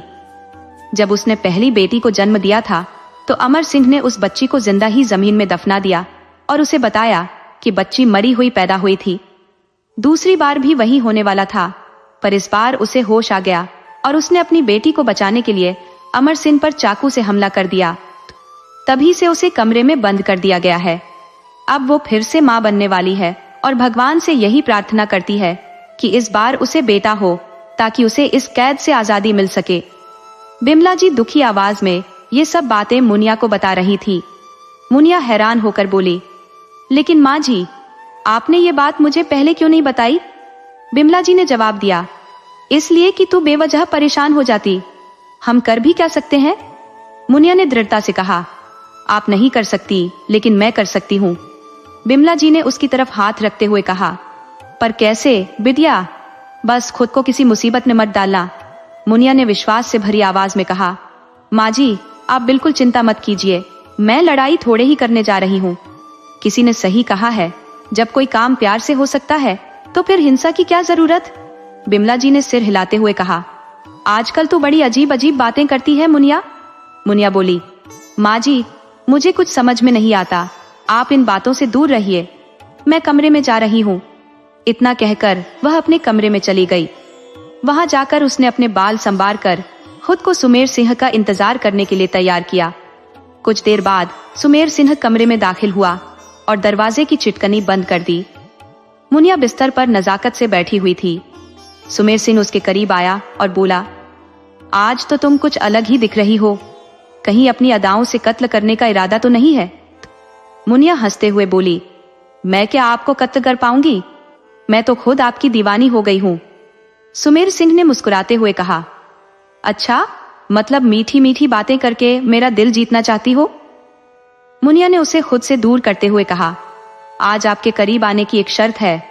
सुमेर सिंह बोला, मुझे हर शर्त मंजूर है, बता क्या चाहिए? मुनिया ने कहा, मोहिनी को कमरे से आजाद कर दीजिए। मैं गारंटी लेती हूँ कि वो अब किसी को नुकसान नहीं पहुंचाएगी। सुमेर सिंह ने हैरान होते हुए कहा, तू कैसी औरत है, अपनी सौतन को आजाद करना चाहती है? मुनिया बोली, ये मैं आपके भले के लिए कह रही हूँ। अगर उसकी कोख में इस खानदान का वारिस हुआ और देखरेख की कमी के कारण वो पेट में ही मर गया तो? सुमेर सिंह ने उसकी ठुड्डी पकड़कर कहा, तू सही कह रही है, लेकिन मुझे इस खानदान का वारिस तुझसे चाहिए। तू ही ये घर का वारिस देगी। मुनिया ने मुस्कुराते हुए कहा, मैं तो दूंगी ही, पर अगर मोहिनी से भी इस घर को वारिस मिल जाए तो क्या बुरा है? सुमेर सिंह बोला, ठीक है, जो करना है कर ले। वैसे भी तू इस घर की मालकिन है, पर मुझसे अब सब्र नहीं होता। चल अब मेरे पास आ। मुनिया ने कहा, बस एक बात और सुन लीजिए। सुमेर सिंह बोला, हाँ बोल, क्या बात है? मुनिया ने कहा, अगर आपके बेटे ने मोहिनी को आजाद करने से रोका तो? सुमेर सिंह ने जवाब दिया, उसे बोल देना कि ये सुमेर सिंह का हुक्म है, उसके बाद उसकी हिम्मत नहीं होगी तेरे रास्ते में आने की। मुनिया ने सुमेर सिंह के सामने समर्पण करते हुए कहा, आज आपने मुझे खुश कर दिया, अब जो चाहे कर लीजिए, ये मुनिया आपकी गुलाम है। सुमेर सिंह ने मनमानी करते हुए कहा, अब मोहिनी को आजाद तो कर पाऊंगी? सुमेर सिंह के जाने के बाद मुनिया ने अपना हुलिया ठीक किया और कजरी के पास जाकर मोहिनी के कमरे की चाबी मांगी। हाथ जोड़ते हुए कजरी बोली, माफ कीजिए बहू रानी, कमरे की चाबी आपको नहीं दे सकते। मुनिया बोली, मुझे सुमेर सिंह ने कहा है मोहिनी को आजाद करने के लिए। कजरी डरते हुए बोली, देख लीजिए बहू रानी, अगर छोटे मालिक को पता चल गया तो वो हमें नहीं छोड़ेंगे। मुनिया ने दृढ़ता से कहा, उन्हें कह देना कि जो भी बात करनी है मुझसे आकर करे। कजरी ने डरते हुए कहा, ठीक है बहू रानी। मुनिया ने चाबी ली और सीढ़ियों से तीसरी मंजिल की ओर बढ़ गई। कजरी मन ही मन सोच रही थी, अभी तो बहू रानी ने बड़ी बहू को बचा लिया, पर जब ये खुद गर्भवती हो जाएगी तो फिर कुछ नहीं कर पाएगी। इस हवेली में फिर से वही दरिंदगी शुरू हो जाएगी। वो सही सोच रही थी। जब मुनिया गर्भवती होगी तो सुमेर सिंह का उस पर जादू खत्म हो जाएगा और वही सब होगा जो अब तक होता आ रहा था। पर इस समय मुनिया इन सब बातों से दूर थी। वो मोहिनी के कमरे का ताला खोलकर अंदर गई। उसकी नजर मोहिनी पर पड़ी जो बिस्तर पर निढाल पड़ी थी। उसे देखकर मुनिया की आंखें नम हो गई। उसके चेहरे पर कई चोट के निशान थे जो उसकी दर्दनाक हालत को बयान कर रहे थे। ऊपर से देखने पर ऐसा प्रतीत होता था जैसे एक निर्जीव शरीर अपने संतान की रक्षा के लिए इस कैद में भी जीवित रहने की जद्दोजहद कर रहा हो। मुनिया की हलचल को भांपकर मोहिनी ने आक्रामक हो जाने का प्रयास किया, लेकिन जब उसने देखा कि अमर सिंह की जगह मुनिया खड़ी है तो वह चकित हो गई। बेड से उठने की कोशिश करते हुए उसकी कमजोरी के कारण वह उठ नहीं पाई। मुनिया ने उसका सहारा देकर उसे बिठाया और जग से पानी निकालकर मोहिनी को पिलाने लगी। पानी पीकर मोहिनी को कुछ हिम्मत आई। उसने मुनिया से पूछा, तुम कौन हो? मुनिया ने कहा, हाँ मैं ही हूं, लेकिन आपको कैसे पता? मोहिनी बोली, तुम्हारी सुंदरता देखकर मैंने समझ लिया कि तुम भी इसी जाल में फंसी हो। मैंने तुम्हें भागने को कहा था, लेकिन तुम मेरी बात से अनजान हो। मुनिया की आंखों में आश्चर्य था, क्योंकि यह उसकी मोहिनी से पहली मुलाकात थी। मोहिनी ने पूछा, जब तुम यहाँ आई थी तो तुम्हें किसी ने कोई पर्ची दी थी क्या? मुनिया ने सोचा और कहा, हाँ। और आपको यह कैसे पता?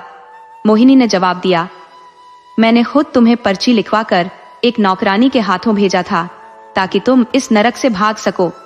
मुनिया ने कहा, मैं भाग भी जाती, लेकिन भागने का कोई रास्ता नहीं था और न ही कोई ठिकाना था। अगर मैं यहाँ नहीं होती तो कोई और मुनिया होती और यह सिलसिला चलता रहता।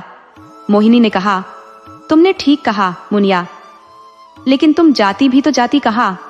जब तुम्हारी सौतेली माँ ने तुम्हें बेच दिया, मैंने जानबूझकर अपनी जिंदगी को बर्बाद कर लिया। मुनिया ने पूछा, आपकी बात का मतलब क्या है? मोहिनी ने कहा, मतलब मैंने अपनी मर्जी से अमर सिंह से शादी की थी। अमर सिंह से मेरी कॉलेज में मुलाकात हुई और मुझे नहीं पता क्यों मुझे उससे प्यार हो गया। उसने भी प्यार का नाटक किया। मैंने कभी नहीं सोचा था कि वह ऐसा हो सकता है। मेरे सामने वह हमेशा अच्छा बनने का ढोंग करता रहा। जब मैंने अपने परिवार को इसके बारे में बताया तो उन्होंने साफ मना कर दिया। अमर सिंह ने मुझसे कोर्ट मैरिज करने को कहा तो मैंने हाँ कर दिया, क्योंकि मुझे उसके अलावा कोई और नजर नहीं आता था। शादी के बाद जब मैं यहाँ आई तो मुझे उसकी और इस हवेली की सच्चाई धीरे धीरे समझ में आने लगी।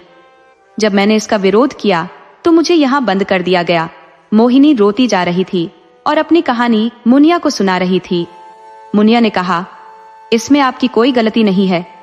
इन लोगों को देखकर कोई भी धोखा खा सकता है। बाहर से ये लोग ऐसे अच्छे बनते हैं कि कोई जान नहीं सकता कि इनके दिमाग में क्या चल रहा है। अब इन सब बातों को छोड़िए, मैं आपको इस कमरे से बाहर निकालने आई हूँ। मुनिया ने मोहिनी को सांत्वना देते हुए कहा, मोहिनी, यदि अमर सिंह को पता चला तो वह तुम्हारा जीना मुश्किल कर देगा।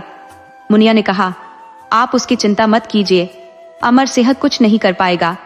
मुनिया ने मोहिनी को सहारा देकर नीचे ले जाया। जब वे नीचे पहुंचे तो विमला जी ने मुनिया का माथा चूमा और कहा, तुम सच में बहुत बहादुर हो मुनिया। तुमने अपनी समझदारी से यह साबित कर दिया है कि एक दिन तुम ही औरतों की मुक्ति की राह दिखाओगी। मुनिया ने जवाब दिया, नहीं माँ, मैं अकेले कुछ नहीं कर सकती। हमें सब मिलकर सुमेर सिंह और अमर सिंह के खिलाफ खड़ा होना पड़ेगा। हमने खुद को कमजोर मान लिया है और इन्हें हमारे शोषण का मौका मिल गया है। हम औरतें लक्ष्मी बनकर इन घरों को संभाल सकती है और समय आने पर माँ दुर्गा बनकर इन राक्षसों का संहार भी कर सकती है। जैसे ही सुमेर सिंह के कदमों की आहट आई, मुनिया तुरंत चुप हो गई और उसके साथ कमरे में चली गई। ये सारा दृश्य मोहिनी को थोड़ा अजीब लगा तो उसने विमला जी से पूछने का सोचा, लेकिन इससे पहले कि वो कुछ कहती, विमला जी ने उसे इशारे से चुप रहने को कहा और उसे कमरे में ले जाकर आराम से बिस्तर पर लेटा दिया। मोहिनी ने हैरानी से पूछा, माँ जी, ये सब क्या हो रहा है? मुझे तो लगा था कि मुनिया इन सब के खिलाफ खड़ी होगी, पर उसने तो खुद को सुमेर सिंह के हवाले कर दिया है। विमला जी थोड़ी असमंजस में बोली, मुझे भी नहीं समझ आता कि मुनिया के मन में क्या चल रहा है, पर शायद उसने सोच समझकर ही ये किया होगा, नहीं तो तुझे इतनी आसानी से आजादी न मिलती। पता नहीं उसने सुमेर सिंह से क्या कहा कि वो तुझे छोड़ने के लिए तैयार हो गया। खैर बेटा, अब इन सब बातों को छोड़, आराम कर, मैं तेरे लिए कुछ खाने को लेकर आती हूँ। मोहिनी आंखें बंद कर लेटी रही। तभी अमर सिंह गुस्से से आग बबूला होता हुआ कमरे में दाखिल हुआ। उसने गुस्से में विमला जी से पूछा, मुनिया की इतनी हिम्मत, उसने मोहिनी को मुझसे पूछे बिना कैसे बाहर निकाला? विमला जी ने शांत स्वर में कहा, अमर सिंह, ये सुमेर सिंह के कहने पर हुआ है। अगर तुम्हें कोई समस्या है तो जाकर अपने पिता से बात करो। अमर सिंह चिढ़ते हुए बोला, ये सुमेर सिंह तो मुनिया के प्यार में पागल हो गया है और मुनिया इसका पूरा फायदा उठा रही है। अब उसे उसकी असली औकात दिखानी पड़ेगी। उसे समझना होगा कि वो मेरे पैरों की धूल से ज्यादा कुछ नहीं है। मैं जब चाहूं उसे रौंद सकता हूं। इतना कहकर वो अपने कमरे की ओर चला गया। जब उसने कमरे का दरवाजा बंद देखा तो उसका गुस्सा और भड़क गया। वो हॉल में बैठकर सुमेर सिंह का इंतजार करने लगा। उसे सुमेर सिंह पर गुस्सा था, लेकिन अपना सारा क्रोध वो मुनिया पर निकालना चाहता था। जैसे ही उसने सुमेर सिंह को हॉल से बाहर जाते देखा, उसके चेहरे पर एक शैतानी मुस्कान फैल गई। वो तेजी से अपने कमरे की ओर बढ़ा। अंदर जाकर उसने देखा कि मुनिया अपने अस्त व्यस्त कपड़े ठीक कर रही थी। अमर सिंह ने दरवाजा बंद किया और उसकी तरफ बढ़ा। मुनिया चौंक गई और तभी अमर सिंह ने उसे बिस्तर पर धक्का दिया। उसने मुनिया की दोनों कलाई पकड़ ली, जिससे उसे दर्द होने लगा।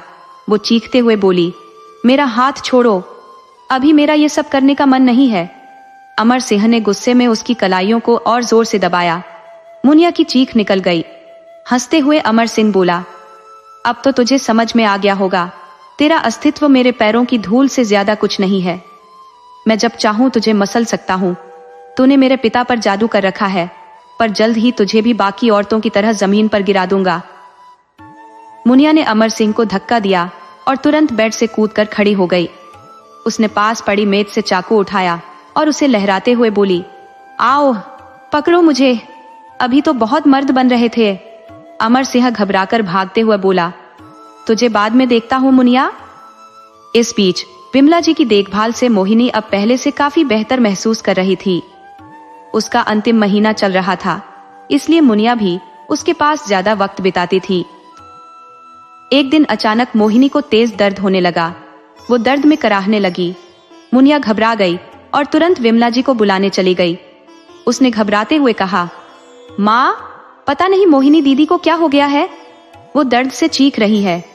विमला जी ने उसे शांत करते हुए कहा, बेटा घबराओ मत, उसकी डिलीवरी का समय आ गया है, इसलिए उसे दर्द हो रहा है। मैं अभी दाई माँ को बुलवाती हूँ। विमला जी ने मुनिया को मोहिनी के पास रुकने को कहा और खुद एक नौकरानी को दाई माँ बुलाने भेज दिया। फिर उन्होंने जरूरत की चीजें जुटानी शुरू कर दी और भगवान से प्रार्थना करने लगी, हे भगवान, सब कुशल मंगल रखना। इस बार मोहिनी को एक बेटा देने की गुजारिश थी ताकि वो भी अपनी संतान को सीने से लगा सके। एक माँ के लिए अपने बच्चे को खोने से बड़ा कोई दुख नहीं होता। इतने में कजरी आई और बोली, मालकिन, दाई माँ आ गई है। बिमला जी ने कहा, उन्हें मोहिनी के कमरे में ले जाओ, मैं भी अभी आती हूँ।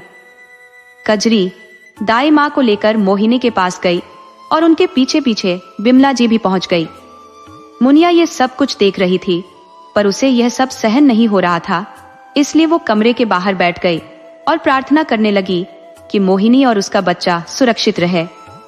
कुछ समय बाद कजरी और दाई माँ कमरे से बाहर आई, लेकिन उनके चेहरे पर मायूसी थी। उन्हें देखकर मुनिया घबरा गई और तुरंत बोली, कजरी दीदी, क्या हुआ, सब ठीक तो है ना? कजरी भीगी आंखों से बोली, बहू रानी, दोनों ठीक है। मुनिया ने फिर पूछा, तो फिर आप लोग इतने उदास क्यों हैं? कजरी ने कहा, बड़ी बहू रानी को एक बेटी हुई है। ये सुनकर मुनिया मोहिनी के पास भागी और देखा कि मोहिनी और बिमला जी रो रही थी। मुनिया ने मोहिनी की बेटी को गोद में उठाकर उसे प्यार करते हुए कहा, अरे तू तो बड़ी प्यारी है, बिल्कुल मेरी जैसी। मोहिनी रोते हुए बोली, मेरी बेटी को बचा लो मुनिया, इसके बिना मैं मर जाऊंगी। मुनिया ने उसे सांत्वना देते हुए कहा, तुम चिंता मत करो, जब तक मैं हूं कुछ नहीं होगा। अगर इसे बचाने के लिए मुझे अपनी जान भी देनी पड़ी तो पीछे नहीं हटूंगी। अचानक किसी के तेजी से आने की आहट सुनकर मोहिनी डर गई और अपनी बेटी को आंचल में छिपाने लगी। मुनिया ने फौरन दरवाजा बंद कर दिया। बाहर से अमर सिंह जोर जोर से दरवाजे पर लात मारते हुए चिल्लाया, मुनिया दरवाजा खोल, नहीं तो मैं तुझे जान से मार दूंगा।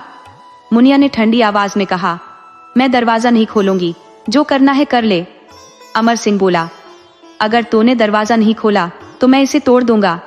बिमला जी ने मुनिया से कहा, बिटिया दरवाजा खोल दे, नहीं तो वो तुझे भी मार डालेगा। लेकिन मुनिया ने दृढ़ता से कहा, चाहे कुछ भी हो जाए माँ जी, मैं दरवाजा नहीं खोलूंगी। अमर सिंह गुस्से से बोला, ठीक है, फिर मैं दरवाजा तोड़ता हूँ। और उसने अपने आदमियों को आवाज लगाई। उसके आदमी लोहे के हथियारों से दरवाजे पर वार करने लगे। दरवाजा टूटने की आवाज सुनकर मोहिनी और बिमला जी डर गईं, लेकिन मुनिया मोहिनी के पास बैठकर उसे हिम्मत देती रही। कुछ ही मिनटों में दरवाजा जमीन पर गिर चुका था और अमर सिंह कमरे में घुस आया। वो मोहिनी के बच्चे को छीनने के लिए आगे बढ़ा, लेकिन मुनिया उसके सामने दीवार बनकर खड़ी हो गई। अमर सिंह आगा बूला होकर उसे दीवार की ओर धकेल दिया। मुनिया का सिर दीवार से टकराया और खून बहने लगा। वो बेहोश होकर वहीं गिर गई। बिमला जी ने पानी के छींटे मारकर उसे होश में लाने की कोशिश की। उसी समय अमर सिंह ने मौके का फायदा उठाकर मोहिनी के हाथ से बच्ची छीन ली और जाने लगा। मोहिनी ने हिम्मत जुटाई और अमर सिंह के कंधे से लटकी बंदूक उठाकर उस पर तान दी। वो चिल्लाई, मेरी बेटी को छोड़ दो, वरना मैं तुम्हें जान से मार दूंगी। अमर सिंह हंसते हुए बोला, तुम मुझे गोली मारेगी? बंदूक चलानी आती भी है तुझे? मोहिनी ने बिना कुछ कहे बंदूक का घोड़ा दबा दिया। गोली सीधा अमर सिंह के कंधे में लगी। उसने गुस्से में बच्ची को जमीन पर पटक दिया और अपने आदमी को बुलाकर कहा, माँ और बेटी दोनों को खत्म कर दो। फिर उसने मोहिनी पर 2 गोलियां चला दी, जिससे मोहिनी लहूलुहान होकर बिस्तर पर गिर पड़ी। अमर सिंह ने अपने आदमियों से कहा, दोनों को यहां से ले जाकर दफना दो। बिमला जी हाथ जोड़कर विनती करने लगी, अमर ऐसा मत करो, कम से कम बच्ची को मुझे दे दो। अमर सिंह हंसते हुए बोला, अभी देता हूं। और उसने बच्ची के सीने में एक गोली दाग दी। उसके आदमियों ने मोहिनी और उसकी बच्ची की लाशें उठा ली और वहां से चले गए। विमला जी मुनिया को उठाने की कोशिश करती रही, लेकिन जब कोई फायदा नहीं हुआ तो उन्होंने कजरी की मदद से मुनिया को उसके कमरे में पहुंचाया और डॉक्टर को बुलाया। थोड़ी देर में डॉक्टर आया। उसने मुनिया का मुआयना किया और उसे एक इंजेक्शन लगाया। कुछ देर बाद मुनिया को होश आया। वो चीखते हुए बोली, मोहिनी दीदी और उनकी बेटी कहाँ है? डॉक्टर ने उसे शांत करने की कोशिश करते हुए कहा, शांत हो जाइए, इतना तनाव लेना आपके लिए ठीक नहीं है। आप माँ बनने वाली है। मुनिया ने चौंक कर कहा, क्या? डॉक्टर ने कहा, हाँ, अब आपको अपना ख्याल अच्छे से रखना होगा। फिर उसने बिमला जी को कुछ दवाइयां दी और चला गया। नहीं, जो बातें समझाकर चले गए उनके बाद मुनिया बिमला जी से पूछने लगी, माँ, मोहिनी दीदी और उनकी बेटी कैसी है और मैं यहाँ कैसे आ गई? बिमला जी ने सिर झुकाते हुए कहा, तू अब अपनी चिंता कर, दूसरों की नहीं। मुनिया घबराते हुए बोली, माँ, सच सच बताइए, सब ठीक तो है ना? बिमला जी आंसू बहाते हुए बोली, कुछ भी ठीक नहीं है बेटी। अमर ने मोहिनी और उसकी बच्ची को मार डाला, उनकी लाशें उठा ली गई है। मुनिया आंसुओं के साथ बोली, आप झूठ बोल रही हैं माँ जी, ऐसा कुछ नहीं हो सकता। मैंने मोहिनी दीदी से वादा किया था कि मैं उनकी बच्ची को बचाऊंगी। बिमला जी ने मुनिया को अपनी बाहों में भरते हुए कहा, रो मत मेरी बच्ची, तुझे खुश होना चाहिए कि मोहिनी और उसकी बच्ची को इस नर्क से मुक्ति मिल गई है। अब वे इस हवेली के भीतर पल पल तड़पने से मुक्त हो गई है। मुनिया को बहलाकर सुलाने के बाद बिमला जी खुद अपने विचारों में खो गई। जब से मुनिया इस हवेली में आई है तब से कितनी औरतें जुल्मों का शिकार हुई है, कितनों ने अपनी जान गंवाई है, और मोहिनी के साथ जो हुआ वह सबसे भयानक था। मुनिया को अपने आप पर शर्म आ रही थी, क्योंकि एक और मुनिया थी जो मोहिनी के लिए अपनी जान देने को तैयार थी, और दूसरी ओर बिमला जी थी जो सब कुछ एक पत्थर की तरह देखती रही। सामिया सिंह की आवाज सुनकर सुमेर सिंह अपने विचारों से बाहर आया और कमरे से बाहर जाने का इशारा किया। बिमला जी ने कहा, मुनिया की तबीयत ठीक नहीं है, वह गर्भवती है, उसे आराम करने दीजिए। सुमेर सिंह ने उत्तर दिया, क्या वह पहली औरत है जो गर्भवती है? इस घर में हर औरत के साथ यही सब हुआ है और होता रहेगा। यदि तुम इसमें दखल दोगी तो बहुत बुरा होगा। जाओ यहां से। विमला जी ने एक बार मुनिया को देखा और फिर कमरे से बाहर चली गई। सुमेर सिंह ने दरवाजा बंद किया और मुनिया के पास आकर बैठ गया। मुनिया की नींद खुल गई। सुमेर सिंह ने कहा, तुम जाग गई हो मुनिया, अब मुझे कुछ करो और मेरे साथ अपना साथ दो। मुनिया उठने की कोशिश करने लगी, लेकिन कमजोरियों के कारण वह उठ नहीं पा रही थी। उसने कहा, आज मेरी तबीयत ठीक नहीं है, मुझे बहुत कमजोरी लग रही है। सुमेर सिंह ने कहा, फिर क्या हुआ? अगर कमजोरी लग रही है तो लेटी रहो। सुमेर सिंह के जाने के बाद मुनिया रोने लगी। आज वह मोहिनी की तरह बेबस महसूस कर रही थी। गर्भवती होना यह किसी सजा से कम नहीं था। बच्चे के गर्भ में आने के बाद शरीर में बहुत से बदलाव होते हैं। कभी अचानक से मितली आती है तो कभी थकान महसूस होती है, लेकिन यहाँ इन सब चीजों की कोई कद्र नहीं थी। उन्हें सिर्फ अपनी भूख मिटानी थी हर हाल में। मुनिया सोच रही थी कि चाहे बेटा हो या बेटी, उसे हार ही हार का सामना करना पड़ेगा।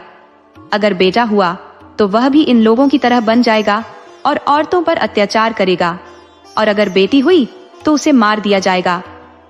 यही सब सोचते सोचते उसका समय बीत रहा था। मुनिया, जो पहले बहादुरी का प्रतीक थी, अब खोई हुई सी लग रही थी। उसकी जगह एक खामोशी ने ले ली थी, जो हर पल एक भय के साए में जी रही थी। विमला जी ने मुनिया से बात करने की कोशिश की, लेकिन सब व्यर्थ था। मुनिया ने अपने चारों ओर एक मजबूत दीवार खड़ी कर ली थी, जिसमें वह हर पल अपनी चिंताओं में डूबी रहती थी। एक दिन मुनिया अपने कमरे में उदासी में खोई हुई थी कि किसी ने दरवाजा खटखटाया। मुनिया ने कहा, आ जाइए। उसे लगा कि कजरी है, इसीलिए उसने दरवाजा खोले बिना ही कह दिया। अचानक एक आकृति कमरे में दाखिल हुई और उसने मुनिया के पैर छुए। मुनिया ने हड़बड़ाकर उसकी ओर देखा। वो हट्टा कट्टा नौजवान था, और इससे पहले कि मुनिया कुछ पूछ पाती, वो नौजवान बोला, अरे परेशान मत होइए, मैं आपके बारे में सब जानता हूँ। मुनिया थोड़ी हैरान होकर बोली, मैं तुम्हें जानती तक नहीं। नौजवान ने मुस्कुराते हुए कहा, आप मुनिया है ना? मुनिया ने हामी भरते हुए पूछा। हाँ, लेकिन तुम कौन हो? नौजवान ने कहा, मैं आदित्य हूँ, आपका देवर। अब पहचान में आया? मुनिया एकदम चौंकी। तू माझी का बेटा है, आदित्य?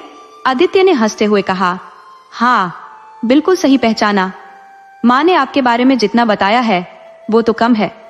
और हाँ, मैं चाचा बनने वाला हूँ। मुनिया थोड़ी उदास होकर बोली। हाँ, आदित्य। आदित्य को उसकी उदासी खटकी। आप उदास क्यों हो गई? मैंने कुछ गलत कह दिया क्या? मुनिया ने उसकी बात को टालते हुए कहा, नहीं, मैं बस अपनी किस्मत पर हंस रही हूँ। माँ सही कहती थी, लेकिन तेरा स्वभाव इस हवेली के मर्दों से अलग है। आदित्य ने गंभीर होकर कहा, प्रेगनेंसी में उदास होना ठीक नहीं होता, इससे बच्चे का स्वभाव भी प्रभावित हो सकता है। मुनिया थोड़े तल्ख लहजे में बोली, तो अब मैं क्या करूं? भगवान ने मुझे ऐसी राह पर खड़ा कर दिया है जहां कोई रास्ता दिखता ही नहीं। वो अपने अंदर ही अंदर कुश्ती लड़ रही थी कि क्या सही है और क्या नहीं। तभी आदित्य ने कहा, आपने मांझी से मुलाकात की? मुनिया ने सर हिलाकर कहा, अभी नहीं। आदित्य ने कहा, अच्छा, मैं अब चलता हूं, आप आराम करें। इतना कहकर आदित्य कमरे से निकल गया। उसके जाने के बाद मुनिया सोचने लगी, माँ सही कहती थी, आदित्य बाकी मर्दों से बिल्कुल अलग है। माँ का त्याग वाकई सही दिशा में गया। फिर उसकी सोच और गहरी हो गई। मैं भी अपने बेटे को इस घर से दूर भेज दूंगी, लेकिन अगर बेटी हुई तो उसे यहाँ नहीं रखूंगी। अगर इन लोगों ने मेरी बेटी के साथ कुछ किया तो मैं अपनी जान दे दूंगी। अपने विचारों में खोई मुनिया खुद से बातें कर रही थी कि उसके भविष्य में क्या होगा और क्या नहीं होगा। इसी बीच आदित्य विमला जी के कमरे में पहुंचा और उनके पैर छुए। विमला जी उसे देखकर खुश होने की बजाय कुछ परेशान दिखी। उन्होंने अपने चेहरे पर मुस्कान लाते हुए कहा, सदा खुश रहो मेरे बच्चे, तुझे मेरी भी उम्र लग जाए। आदित्य बैठते हुए बोला, पर माँ, आपका चेहरा तो कुछ और ही कह रहा है, आप मुझे देखकर खुश नहीं लग रही है। विमला जी ने हंसते हुए कहा, अरे कैसी बातें कर रहा है, अपनी माँ अपने बेटे को देखकर खुश क्यों नहीं होगी? आदित्य ने थोड़ा गंभीर होकर कहा, पता नहीं, लेकिन मैंने आपका चेहरा पढ़ा तो लगा कि आपको मेरी अचानक मौजूदगी से कोई परेशानी हो रही है। विमला जी ने उसकी बात को हंसी में उड़ाते हुए कहा, अरे तू तो चेहरा पढ़ने में भी माहिर हो गया है। कुछ नहीं, मैं तो तेरे आने से बहुत खुश हूँ। आदित्य हंसते हुए बोला, अरे मुझे मत बहकाओ, मैं साइकोलॉजी की पढ़ाई कर रहा हूँ, इतना तो समझ ही लेता हूँ। वैसे बताना नहीं चाहती तो कोई बात नहीं, मैं खुद ही पता लगा लूंगा। वैसे भी मैं पूरे 2 महीने आपके साथ बिताने आया हूँ। विमला जी चौंकते हुए बोली, 2 महीने? पर तेरी पढ़ाई का क्या होगा बेटा? आदित्य ने उसे आश्वस्त किया, माँ मेरी छुट्टियां है, मैं सोचा इस बार आप लोगों के साथ वक्त बिताऊं और इस हवेली को भी ठीक से जान लूं। मेरे सभी दोस्त अपने परिवारों की बातें करते रहते हैं और मैं सिर्फ आपकी यादों में खोया रहता हूँ, इसलिए इस वक्त का भरपूर आनंद उठाने आया हूँ। और हाँ, देखूंगा कि आपने इस हवेली में कितने राज छुपा रखे हैं। विमला जी थोड़ा असहज हो गई। वो सोचने लगी, अगर आदित्य को हवेली के काले सच का पता चल गया तो क्या जवाब दूंगी? उसने बचपन से क्यों शहर में परवरिश पाई और क्यों हमने इन जमींदारों के अत्याचार को इतने साल सहा? अब वो किस किस से अकेली टकराएगी? आदित्य ने अपनी माँ को विचारों में खोया देखा तो हंसते हुए बोला, अरे माँ, मैं तो बस मजाक कर रहा था, आप तो सच में गंभीर हो गई। क्या मुझे आज भूखा ही रखना है? विमला जी मुस्कुराते हुए बोली, हो बेटा, तुझे देखकर मैं खुशी में सब कुछ भूल ही गई थी। अभी लाती हूँ खाना, तब तक तू फ्रेश हो जा। इतना कहकर वो रसोई की तरफ चली गई। आदित्य अपने मन में सोचने लगा, ये क्या माजरा है? माँ मुझे देखकर परेशान लग रही थी और मुनिया भाभी भी कुछ उदास दिख रही थी। आखिर क्या चल रहा है जो मुझसे छुपाया जा रहा है? वो खुद से बातें कर रहा था कि तभी उसके पिता सुमेर सिंह कमरे में दाखिल हुए। आदित्य झुककर उनके पैर छूने लगा, लेकिन सुमेर सिंह कड़क आवाज में बोले, ये क्या कर रहा है? तू मेरा खून है, किसी के पैर छूना तेरे लायक नहीं है। ये हाथ बंदूक उठाने के लिए बने हैं, पैर छूने के लिए नहीं। आदित्य कुछ समझ नहीं पाया, लेकिन वो कुछ कहने की हिम्मत भी नहीं कर सका। इतने में बिमला जी खाना लेकर आ गई। सुमेर सिंह को देखते ही उनके चेहरे का रंग उड़ गया और ये आदित्य ने साफ देख लिया, पर वो अनजान बनकर सब देखता रहा। सुमेर सिंह गुस्से से बोले, तुम्हारी वजह से मेरा बेटा ऐसा हो गया है। किसी के सामने झुकना हमारे खून के खिलाफ है और ये पैर छू रहा है। कोई बात नहीं, इसे हम अपने जैसा बना देंगे। बिमला जी कुछ कहने को हुई, पर सुमेर सिंह कमरे से बाहर निकल गए। आदित्य ने माँ से पूछा, माँ, ये पापा क्या बोल रहे थे? बड़ों के पैर छूना इज्जत की बात होती है, फिर वो ऐसा क्यों कह रही हैं? बिमला जी मुस्कुराते हुए बोली, बेटा, तुम्हारे पापा कभी गांव से बाहर नहीं गए, उनकी सोच वहीं की है। धीरे धीरे उन्हें समझ आएगा कि तू सही है और वो गलत है। अब इन सब बातों को छोड़ और खाना खा। बिमला जी अपने हाथ से उसे निवाला खिलाने लगी। दिन बीत रहे थे, पर आदित्य को कुछ अजीब सा लगने लगा था। मुनिया भाभी के प्रति उसका लगाव बढ़ रहा था, जो उसे गलत लगता था। वो जानता था कि ये सही नहीं है, इसलिए वो जितना हो सके मुनिया से दूर रहने की कोशिश करने लगा। एक दिन वो यूं ही दिल्ली में घूम रहा था, तभी उसने देखा कि सुमेर सिंह मुनिया भाभी के कमरे की तरफ जा रहे थे। आदित्य ने पहले सोचा कि वो कोई काम से गए होंगे, पर जब काफी देर तक वो बाहर नहीं आए तो आदित्य को चिंता होने लगी। वो मुनिया के कमरे की ओर बढ़ गया और देखा कि कमरे का दरवाजा बंद है और अंदर से हल्की आवाजें आ रही हैं। उसे समझ नहीं आ रहा था कि ऐसा कौन सा काम हो सकता है जो पापा और मुनिया भाभी बंद कमरे में कर रहे हैं। आदित्य सीधे माँ के पास गया, जो अपने कमरे में बैठी बाल संवार रही थी। माँ, मुझे आपसे कुछ बात करनी है, आदित्य बोला। बिमला जी बालों को छोड़ उसकी ओर मुड़ी और बेटे के चेहरे की गंभीरता को देखकर चौंक गई। फिर खुद को संयत करते हुए बोली, पहले बैठ जा बेटा, फिर पूछ क्या पूछना है। आदित्य उनकी बगल में बैठ गया और बोला, माँ, आज मैंने जो देखा है उस पर मुझे यकीन नहीं हो रहा, इसलिए आपसे कुछ पूछना चाहता हूँ। बिमला जी गंभीरता से बोली, पूछ बेटा, क्या बात है? आदित्य ने धीरे से कहा, माँ, मैंने पापा को मुनिया भाभी के कमरे में जाते देखा और उन्होंने दरवाजा बंद कर लिया। ऐसा कौन सा काम है जो पापा दरवाजा बंद करके करते हैं?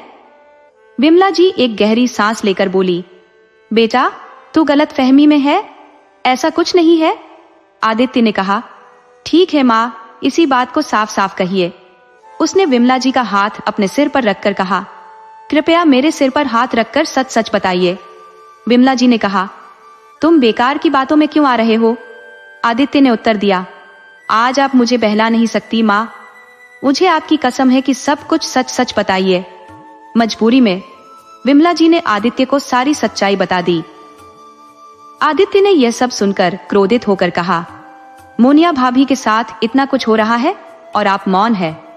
बिमला जी ने बेबसी से कहा, बेटा, हम चुप रहने के अलावा और कर भी क्या सकते हैं? मोहिनी ने इसका विरोध किया तो उसे मौत के घाट उतार दिया गया। तेरे भाई ने भी इनसे दूरी बनाए रखी है, क्योंकि पुलिस भी इनकी चमचागिरी करती है। आदित्य ने निश्चय व्यक्त किया, मैं मुनिया भाभी को इन सब से मुक्त करके रहूंगा, भले ही इसके लिए मुझे अपनी जान दांव पर लगानी पड़े। बिमला जी ने जवाब दिया, पर तू मुनिया को आजाद करके करेगा क्या? वह एक बच्चे की माँ है, उसे कौन अपनाएगा, क्योंकि वह बच्चे को जन्म देने वाली है।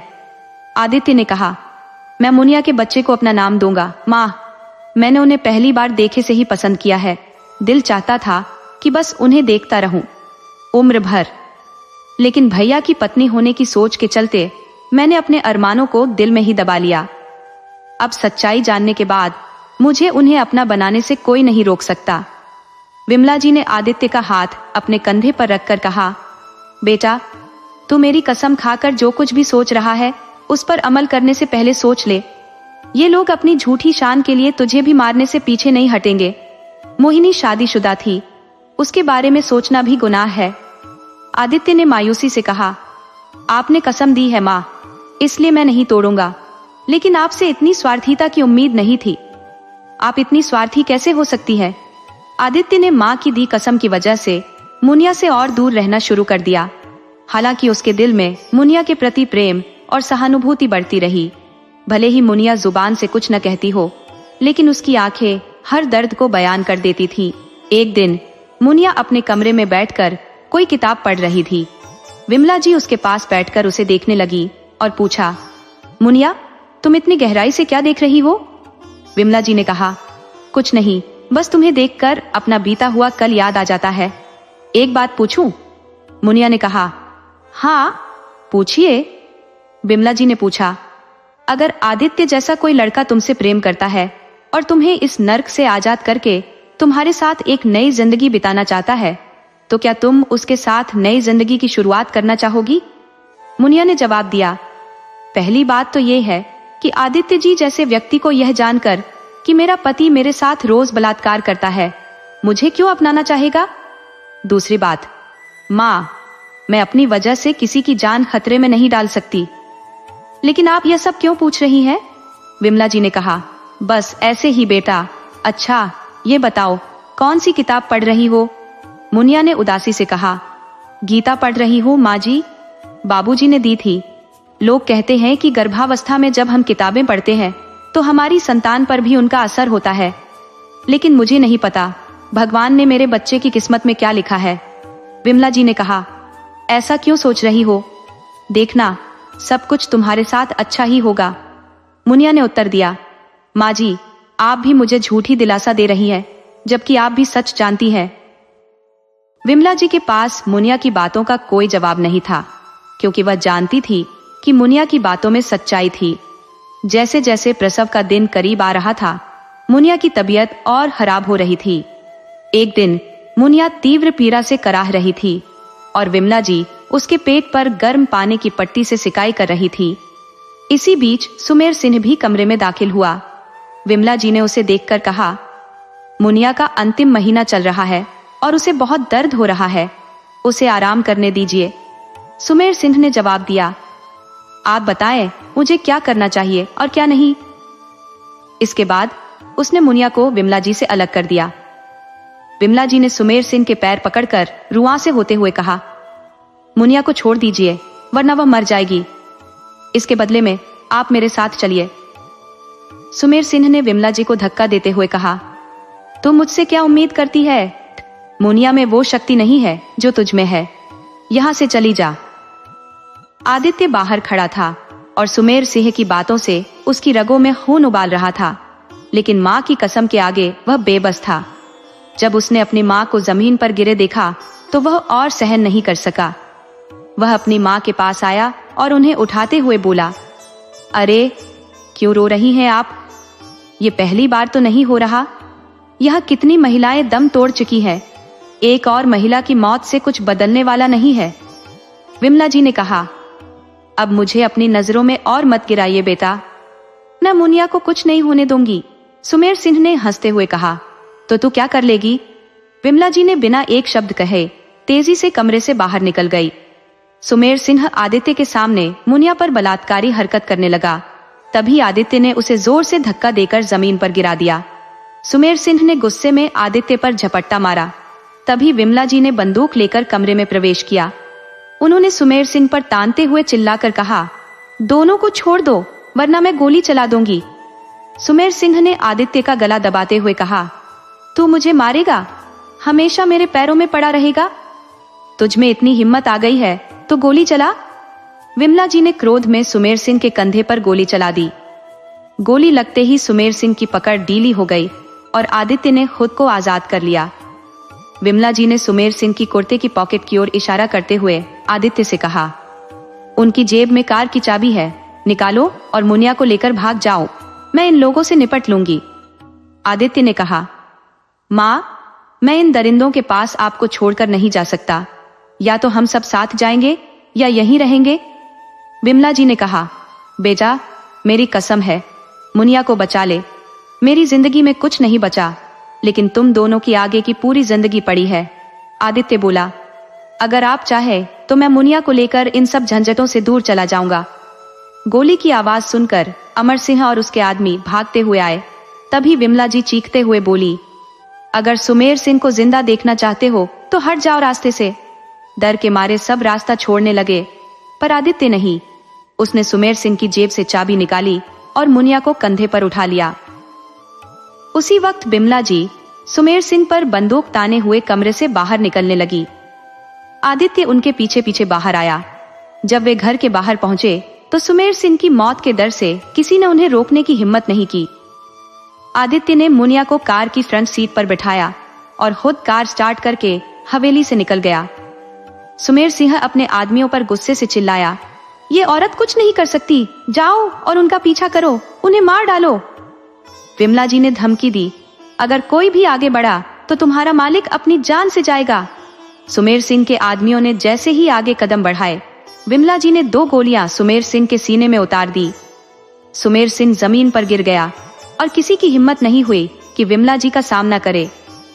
जब विमला जी को लगा कि आदित्य दूर जा चुका है तो वे वहीं जमीन पर बैठ गई।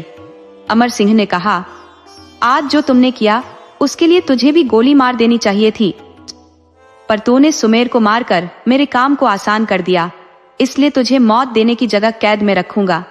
उसने अपने आदमियों को आदेश दिया कि बिमला जी को स्टोर रूम में बंद कर दो और 2 दिन तक भूखा प्यासा रखो। 2 आदमियों ने बिमला जी को उठाया और उन्हें स्टोर रूम में बंद कर दिया। पर बिमला जी को अब संतोष था, क्योंकि मुनिया इस नरक से हमेशा के लिए आजाद हो गई थी। उधर मुनिया की तबीयत और बिगड़ने लगी। आदित्य उसे हॉस्पिटल लेकर गया। डॉक्टर ने जांच के बाद कहा, आपकी पत्नी का बीपी बहुत हाई है, वो बहुत तनाव में है। अगर हालत नहीं सुधरी तो हमें ऑपरेशन करके बच्चे को निकालना पड़ेगा, वरना माँ और बच्चे दोनों की जान को खतरा हो सकता है। आदित्य ने हाथ जोड़कर कहा, डॉक्टर साहब, किसी भी तरह मेरी पत्नी और बच्चे को बचा लीजिए। डॉक्टर ने कहा, चिंता मत कीजिए, हम पूरी कोशिश करेंगे। रात भर मुनिया डॉक्टर की निगरानी में रही और अगले दिन उसने एक प्यारी सी गुड़िया को जन्म दिया। जब मुनिया ने अपनी बच्ची को गोद में उठाया तो उसकी आंखों से आंसू छलक गए। आदित्य ने मुनिया के आंसू पोंछते हुए कहा, बहुत आंसू बहा लिए तुमने, अब नहीं, अब तुम हंसो। मुनिया मुस्कुराते हुए बोली, इतनी मेहरबानी क्यों? आदित्य हंसते हुए बोला, डॉक्टर ने कहा कि तुम और हमारी बेटी बिल्कुल ठीक हो, यही काफी है। मुनिया नाटक करते हुए बोली, नहीं, मैं नहीं समझी। आदित्य वहीं घुटनों के बल बैठ गया और अपनी अंगूठी मुनिया की तरफ बढ़ाते हुए बोला, क्या तुम मेरी अर्धांगिनी बनोगी? मुनिया ने नजरें झुकाकर रिंग लेकर कहा, हाँ। आदित्य ने उसे गले से लगा लिया और दोनों ने मंदिर में जाकर शादी कर ली। उनकी शादीशुदा जिंदगी बेहद खुशहाल थी। मुनिया ने आदित्य के बच्चे को जन्म दिया और उनकी खुशियां 2 गुनी हो गई। वक्त बीतता गया और अब उनकी शादी को 6 साल हो चुके थे। सब कुछ सही चल रहा था, पर मुनिया को एक अपराध बोध परेशान करता रहता था। अक्सर रात में उसे औरतों की चीखें सुनाई देती और उसे विमला जी की आवाज सुनाई देती, जो कहती थी, तू ही इन औरतों को बचाएगी। एक रात मुनिया ने आदित्य से कहा, आदित्य, मुझे गांव जाना है। पता नहीं माँ के साथ क्या हुआ होगा और सुमेर सिंह और अमर सिंह ने कितनी औरतों की जिंदगी बर्बाद कर दी होगी। मुझे अब और नहीं सहा जाता, मुझे गांव जाकर उन्हें सजा दिलानी है। आदित्य ने कहा, तुम कहीं नहीं जाओगी, हमारे बच्चों के बारे में सोचो। अगर तुम्हें कुछ हो गया तो मैं इन्हें अकेले कैसे संभालूंगा? मुनिया ने आदित्य के सामने हाथ जोड़ते हुए कहा, प्लीज मुझे जाने दो, मैं अपनी रक्षा खुद कर सकती हूँ। हमारे देश में कई वीरांगनाएं जन्मी है और अगर वो देश के बारे में ना सोचती, जब वह अपने बारे में सोचती, तो क्या आज उनका नाम भी होता? उसने खुद के बारे में बहुत सोच लिया था और बहुत जी लिया था। अब उसे दोषियों को सजा दिलवानी थी। आदित्य ने कहा, अगर तुमने फैसला कर लिया है तो मैं तुम्हें नहीं रोकूंगा, लेकिन यह बताओ, तुम उन्हें सजा कैसे दिलवाओगी? मुनिया ने कहा, इस बारे में अभी सोचा नहीं है। आदित्य ने सुझाव दिया, तुम गांव जाओगी जरूर, लेकिन सही योजना के साथ। मैं कुछ सोचता हूँ। कुछ देर बाद मुनिया ने कहा, मुझे सजा दिलाने का उपाय मिल गया है। मैं हवेली के आसपास के सभी गांवों में जाऊंगी और उन परिवारों के बारे में जानूंगी जिन्होंने अपने बेटों की शादी हवेली में की है। आदित्य ने कहा, तुम अकेली नहीं जाओगी, इसमें खतरा हो सकता है। मेरा एक भरोसेमंद साथी है, तुम उसके साथ जाओगी और हवेली के पास वाले गांव में उसकी पत्नी बनकर रहोगी। और एक बात याद रखो, हमेशा घूंघट में रहोगी ताकि कोई तुम्हें पहचान न सके। मुनिया ने कहा, हाँ, यह ठीक रहेगा, लेकिन पहले हमें उस कॉलेज में जाना चाहिए जहां मोहिनी दीदी अमर से मिली थी। वहां से हमें मोहिनी दीदी का पता मिल जाएगा। आदित्य ने कहा, हाँ तुमने सही सोचा, मुझे पता है अमर सिंह किस कॉलेज में पढ़ता था। हम एक दिन वहां पहुंचेंगे। मुनिया ने पूछा, फिर देर किस बात की? आज ही हम निकलते हैं। मैं बच्चों को तैयार कर लेती हूँ। आदित्य ने कहा, मैं अपने दोस्त को फोन कर लेता हूँ जिसके साथ तुम गांव में जाओगी। इतना कहकर आदित्य ने लैंडलाइन से किसी नंबर पर कॉल किया। दूसरी तरफ से आवाज आई और वह व्यक्ति आने के लिए तैयार हो गया। आधे घंटे बाद बेल बजी और मुनिया ने दरवाजा खोला। दरवाजे पर खड़ा व्यक्ति ने मुनिया को नमस्ते किया और अंदर आ गया। आदित्य ने उसे देखकर कहा, थैंक यू सो मच प्रकाश। अब मेरी पूरी बात सुन लो, फिर तुम कोई निर्णय लेना। आदित्य ने उसे पूरी कहानी बताई और कहा, इस काम के लिए मैं तुम्हें रुपये 50,000 दूंगा। प्रकाश ने 1 घंटे सोचने के बाद कहा, भाई मैं भाभी के साथ जाने को तैयार हूँ, लेकिन मेरी भी एक शर्त है। मैं इसके बदले कुछ नहीं लूंगा। भाभी इतना पुण्य का काम कर रही है, मुझे भी थोड़ा पुण्य कमाने दो। अगर मैं वहां से जिंदा नहीं लौटा तो मेरे परिवार का ध्यान रखना। आदित्य ने कहा, प्रकाश ऐसा मत बोलो, तुम दोनों में से किसी को भी कुछ नहीं होगा। अगर बच्चों को वहां खतरा न होता तो मैं खुद तुम्हारे साथ चलता और तुम्हें अकेला नहीं छोड़ता। आदित्य ने फिर एक कार बुक की और सब लोग चल पड़े। अगले दिन दोपहर तक वे मोहिनी के शहर में कॉलेज पहुंच गए। आदित्य ने कॉलेज के प्रिंसिपल से मोहिनी का पता प्राप्त करने की पूरी कोशिश की, लेकिन वह तैयार नहीं हुए। फिर मुनिया ने प्रिंसिपल को बताया कि मोहिनी और उसकी बच्ची के साथ क्या अत्याचार हुआ। यह सुनकर प्रिंसिपल बहुत दुखी हुए और उन्होंने मोहिनी का पता देने के लिए हामी भर दी। पता लेकर वे मोहिनी के घर तक पहुंच गए। मोहिनी के घर की घंटी बजाई तो एक 45-50 साल की महिला ने दरवाजा खोला। मुनिया ने मोहिनी के बारे में पूछा तो उस महिला ने गुस्से में दरवाजा बंद कर दिया, लेकिन मुनिया हार मानने वाली नहीं थी। उसने बार बार दरवाजा खटखटाया। आखिरकार उस महिला ने दरवाजा खोलकर उन्हें अंदर बुला लिया। तभी एक अधेड़ आदमी उनके पास आया और बैठ गया। मुनिया ने पहले दोनों को प्रणाम किया और फिर मोहिनी के बारे में बताया। यह सुनकर महिला और पुरुष जमीन पर बैठकर रोने लगे। मुनिया और आदित्य ने उन्हें हिम्मत दी और अमर सिंह के खिलाफ गवाही देने के लिए तैयार कर लिया। फिर वे वहां से निकल गए। मुनिया ने आदित्य और अपने बच्चों से आखिरी बार गले मिलकर प्रकाश के साथ अपने खतरनाक सफर पर निकल पड़ी। मुनिया ने गांव की महिलाओं की तरह कपड़े पहने और प्रकाश के साथ बस में बैठ गई। बस गांव से कुछ मिनट की दूरी पर थी, तभी मुनिया ने गर्दन तक लंबा घूंघट काट लिया ताकि कोई उसे पहचान न सके। जैसे ही बस रुकी, प्रकाश और मुनिया अपना सामान लेकर उतरे। उन्हें समझ नहीं आ रहा था कि कहां जाए, क्योंकि रात जल्दी होने वाली थी। वे गांव के अंदर चले गए। मुनिया को उम्मीद थी कि कोई न कोई उन्हें आसरा जरूर देगा, क्योंकि गांव के लोग बड़े दिल वाले होते हैं। लेकिन हर घर का दरवाजा खटखटाने के बावजूद उन्हें निराशा ही मिली। अंततः वे दोनों पुआल के ढेर के पास बैठ गए।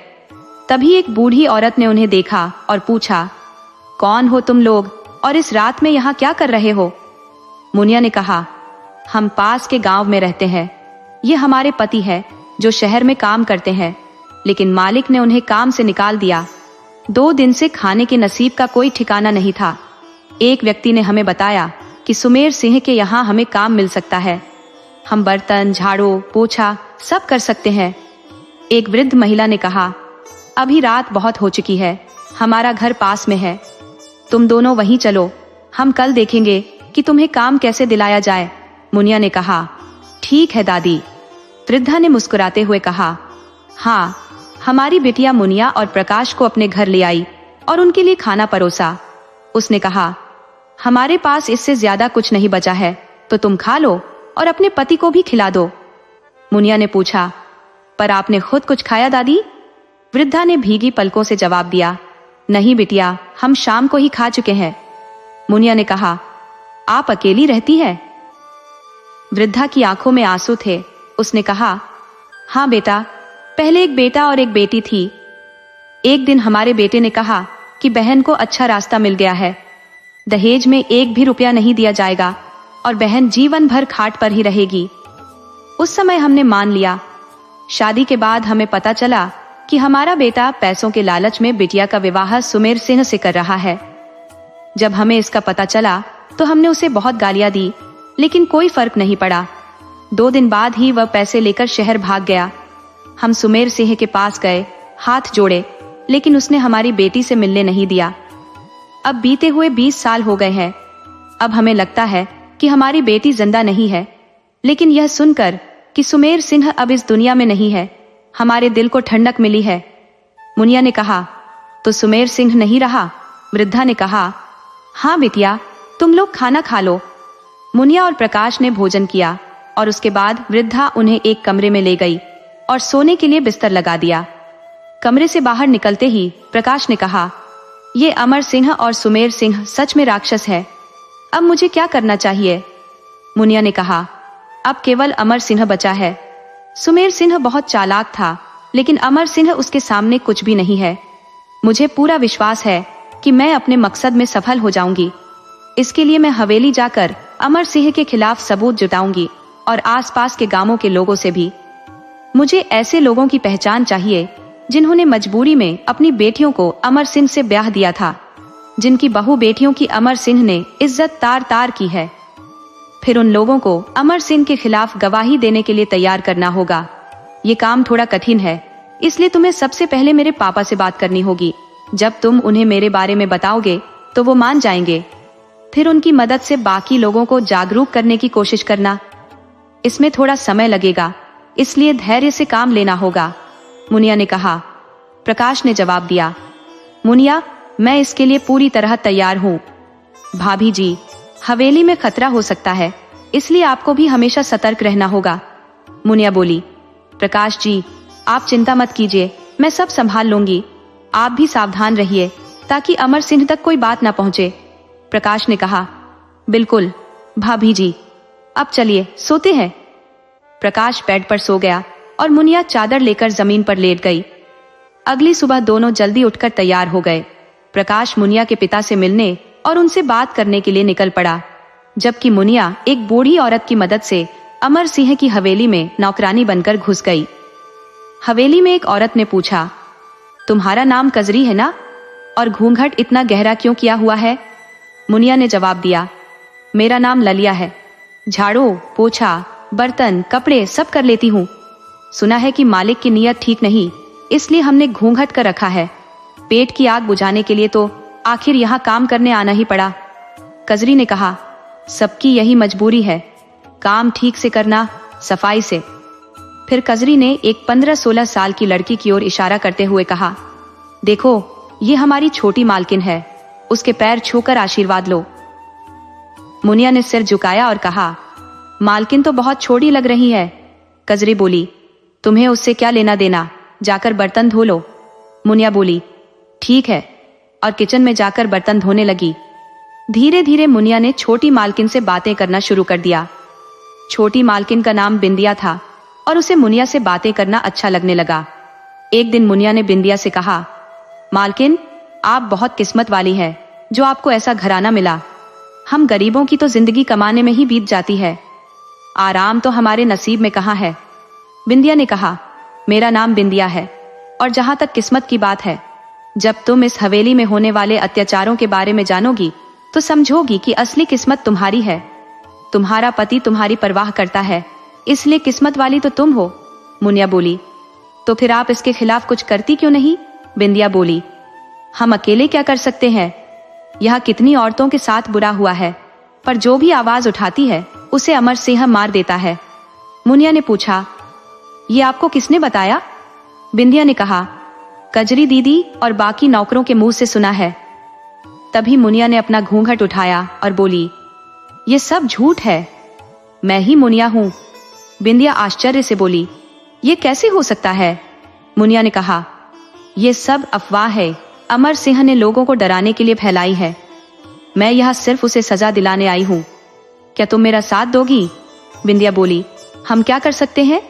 मुनिया ने समझाते हुए कहा, तुम बस पुलिस के सामने अपनी कहानी सुनाओगी, बाकी का काम मैं संभाल लूंगी। बिंदिया बोली, हम तैयार हैं मुनिया दीदी, आप जो कहोगी हम वही करेंगे। मुनिया ने कहा, फिलहाल तो किसी के सामने मेरी असलियत मत खोलना। सही समय आने पर मैं तुम्हारी गवाही का इस्तेमाल करूंगी। दोनों बातें करने में इतनी मग्न हो गई कि उन्हें अमर सिंह के आने की आहट तक नहीं हुई। अमर सिंह दरवाजे के बगल में चुपचाप खड़ा होकर दोनों की बातचीत सुन रहा था। जैसे ही मुनिया घूंघट किए हुए कमरे से बाहर निकलने लगी, अमर सिंह ने उसकी कलाई पकड़ी और कहा, तू मुझसे मिलना चाहती थी। मुझे लगा था कि तू इतनी हिम्मत नहीं दिखा पाएगी, लेकिन तू तो सचमुच साहसिक निकली। खुद को खत्म करने आ गई। आज तुझे तुझी की औकात दिखा दूंगा। मुनिया ने दृढ़ता से उत्तर दिया, तू मेरा कुछ नहीं बिगाड़ सकता अमर सिंह। अमर सिंह मुनिया की बात सुनकर जोर से हंसा और उसे जमीन पर धकेलते हुए पैरों से मारने लगा। तुम सारी औरतों की यही औकात है, समझी? मुनिया ने अमर सिंह को हंसते हुए देखा और कहा, जो करना है कर ले अमर सिंह। मुनिया जो करने आई है वो करके रहेगी। अमर सिंह ने मुनिया की ओर भी बेरहमी से पिटाई की। मुनिया की स्थिति असहनीय हो गई। तभी उसने एक बड़ा फूलदान देखा। उसने साहसिकता दिखाते हुए उस फूलदान को उठाया और अमर सिंह के सिर पर दे मारा। अचानक हुए इस हमले से अमर सिंह चकरा गया और बिंदिया की ओर बढ़ने लगा। मौका पाकर मुनिया तेजी से बाहर भागी, दीवार पर टंगी बंदूक उतारी और कमरे में वापस आई। वहां देखा कि बिंदिया बिस्तर पर पड़ी है और अमर सिंह उसका गला दबा रहा है। मुनिया ने अमर सिंह की पीठ में गोली मारी, जिससे वो वहीं ढेर हो गया। फिर खुद को संभालते हुए मुनिया की ओर बढ़ने लगा। मुनिया ने उसके सीने में एक और गोली उतार दी। कुछ ही क्षणों में अमर सिंह की मौत हो गई और वह मृत्यु की नींद में सो गया। बिंदिया मुनिया के गले लगकर रोते हुए बोली, तुम सचमुच माँ दुर्गा का रूप हो, जिन्होंने अमर सिंह जैसे राक्षस से हमें बचाया। मुनिया ने बिंदिया को अलग करते हुए कहा, हम सब में माता बसी है, बस उन्हें सही समय पर जगाने की जरूरत है। जब तक हम सहते रहेंगे राक्षस हमारे शोषण को जारी रखेंगे, इसलिए खुद लड़ना सीखो। अब मैं पुलिस को फोन करने जा रही हूँ। मुनिया ने हॉल में जाकर फोन से पुलिस को बुलाया और आदित्य को सूचित किया। पुलिस हवेली पहुंच गई और मुनिया को गिरफ्तार कर लिया। बिंदिया, कजरी, हवेली के बाकी नौकर और गांव वालों की गवाही से साबित हो गया कि अमर सिंह गुनहगार था और मुनिया ने बिंदिया को बचाने के लिए सब कुछ किया, इसलिए बिंदिया को बाइज्जत छोड़ दिया गया। इसी बीच आदित्य भी वहां पहुंच गया। कजरी की मदद से विमला जी को छुड़ा लिया गया। विमला जी द्वारा बताई गई जगह पर खुदाई की गई, जहां सैकड़ों कंकाल मिले, जिनमें नवजात बच्चों के भी कंकाल थे। ये दृश्य देखकर मुनिया आदित्य से लिपटकर रो पड़ी। सभी कंकालों का अंतिम संस्कार हुआ और उनकी आत्मा की शांति के लिए विमला जी ने पूजा करवाई। मुनिया को देखकर उसके पिता भावुक हो गए और उसे गले लगकर रोने लगे। आदित्य ने मुनिया की सहायता से बच्चों के लिए एक स्कूल खोला, जिसमें न केवल पढ़ाई बल्कि आत्मरक्षा के गुण भी सिखाए जाते थे। शाम को गांव की औरतों और मर्दों को भी पढ़ाया जाता था। इसके साथ ही ये भी बताया जाता था कि बेटा हो या बेटी, सम्मान की जरूरत पुरुष पर नहीं बल्कि महिला पर निर्भर करती है। इससे औरतों को बेटी होने पर दिए जाने वाले तानों पर रोक लगी।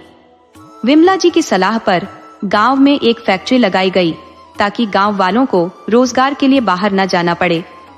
आदित्य ने गांव में एक अस्पताल भी खोला, जहां हर प्रकार का इलाज होता था। मुनिया ने गांव की औरतों को आत्मनिर्भर बनाने के लिए उन्हें घरेलू उत्पाद जैसे अचार, पापड़, तिल्ली बनाने में मदद की। जिन औरतों को सिलाई में रुचि थी, उन्हें सिलाई मशीन और अन्य आवश्यक सामग्री मुफ्त में उपलब्ध करवाई। एनजीओ उनकी बनाई चीजें और कपड़े शहर में बेचने में मदद करने लगे। मुनिया के प्रयासों से गांव वालों की जिंदगी में बदलाव आया। विमला जी और बिंदिया जैसी कई औरतों ने भी खुद के लिए लड़ना सीख लिया। गांव की प्रगति देखकर विमला जी ने मुनिया का माथा चूमते हुए कहा, तू सच में भाग्यशाली है मुनिया, तूने जो कहा था वो कर दिखाया। अब सभी लोग खुशी से अपनी जिंदगी जी रहे हैं। मुनिया और आदित्य के परिवार में खुशी और संपन्नता लौट आई। बिंदिया को भी उन्होंने अपने साथ रख लिया और एक अच्छे लड़के की खोज कर बिंदिया का विवाह करने की योजना बनाई।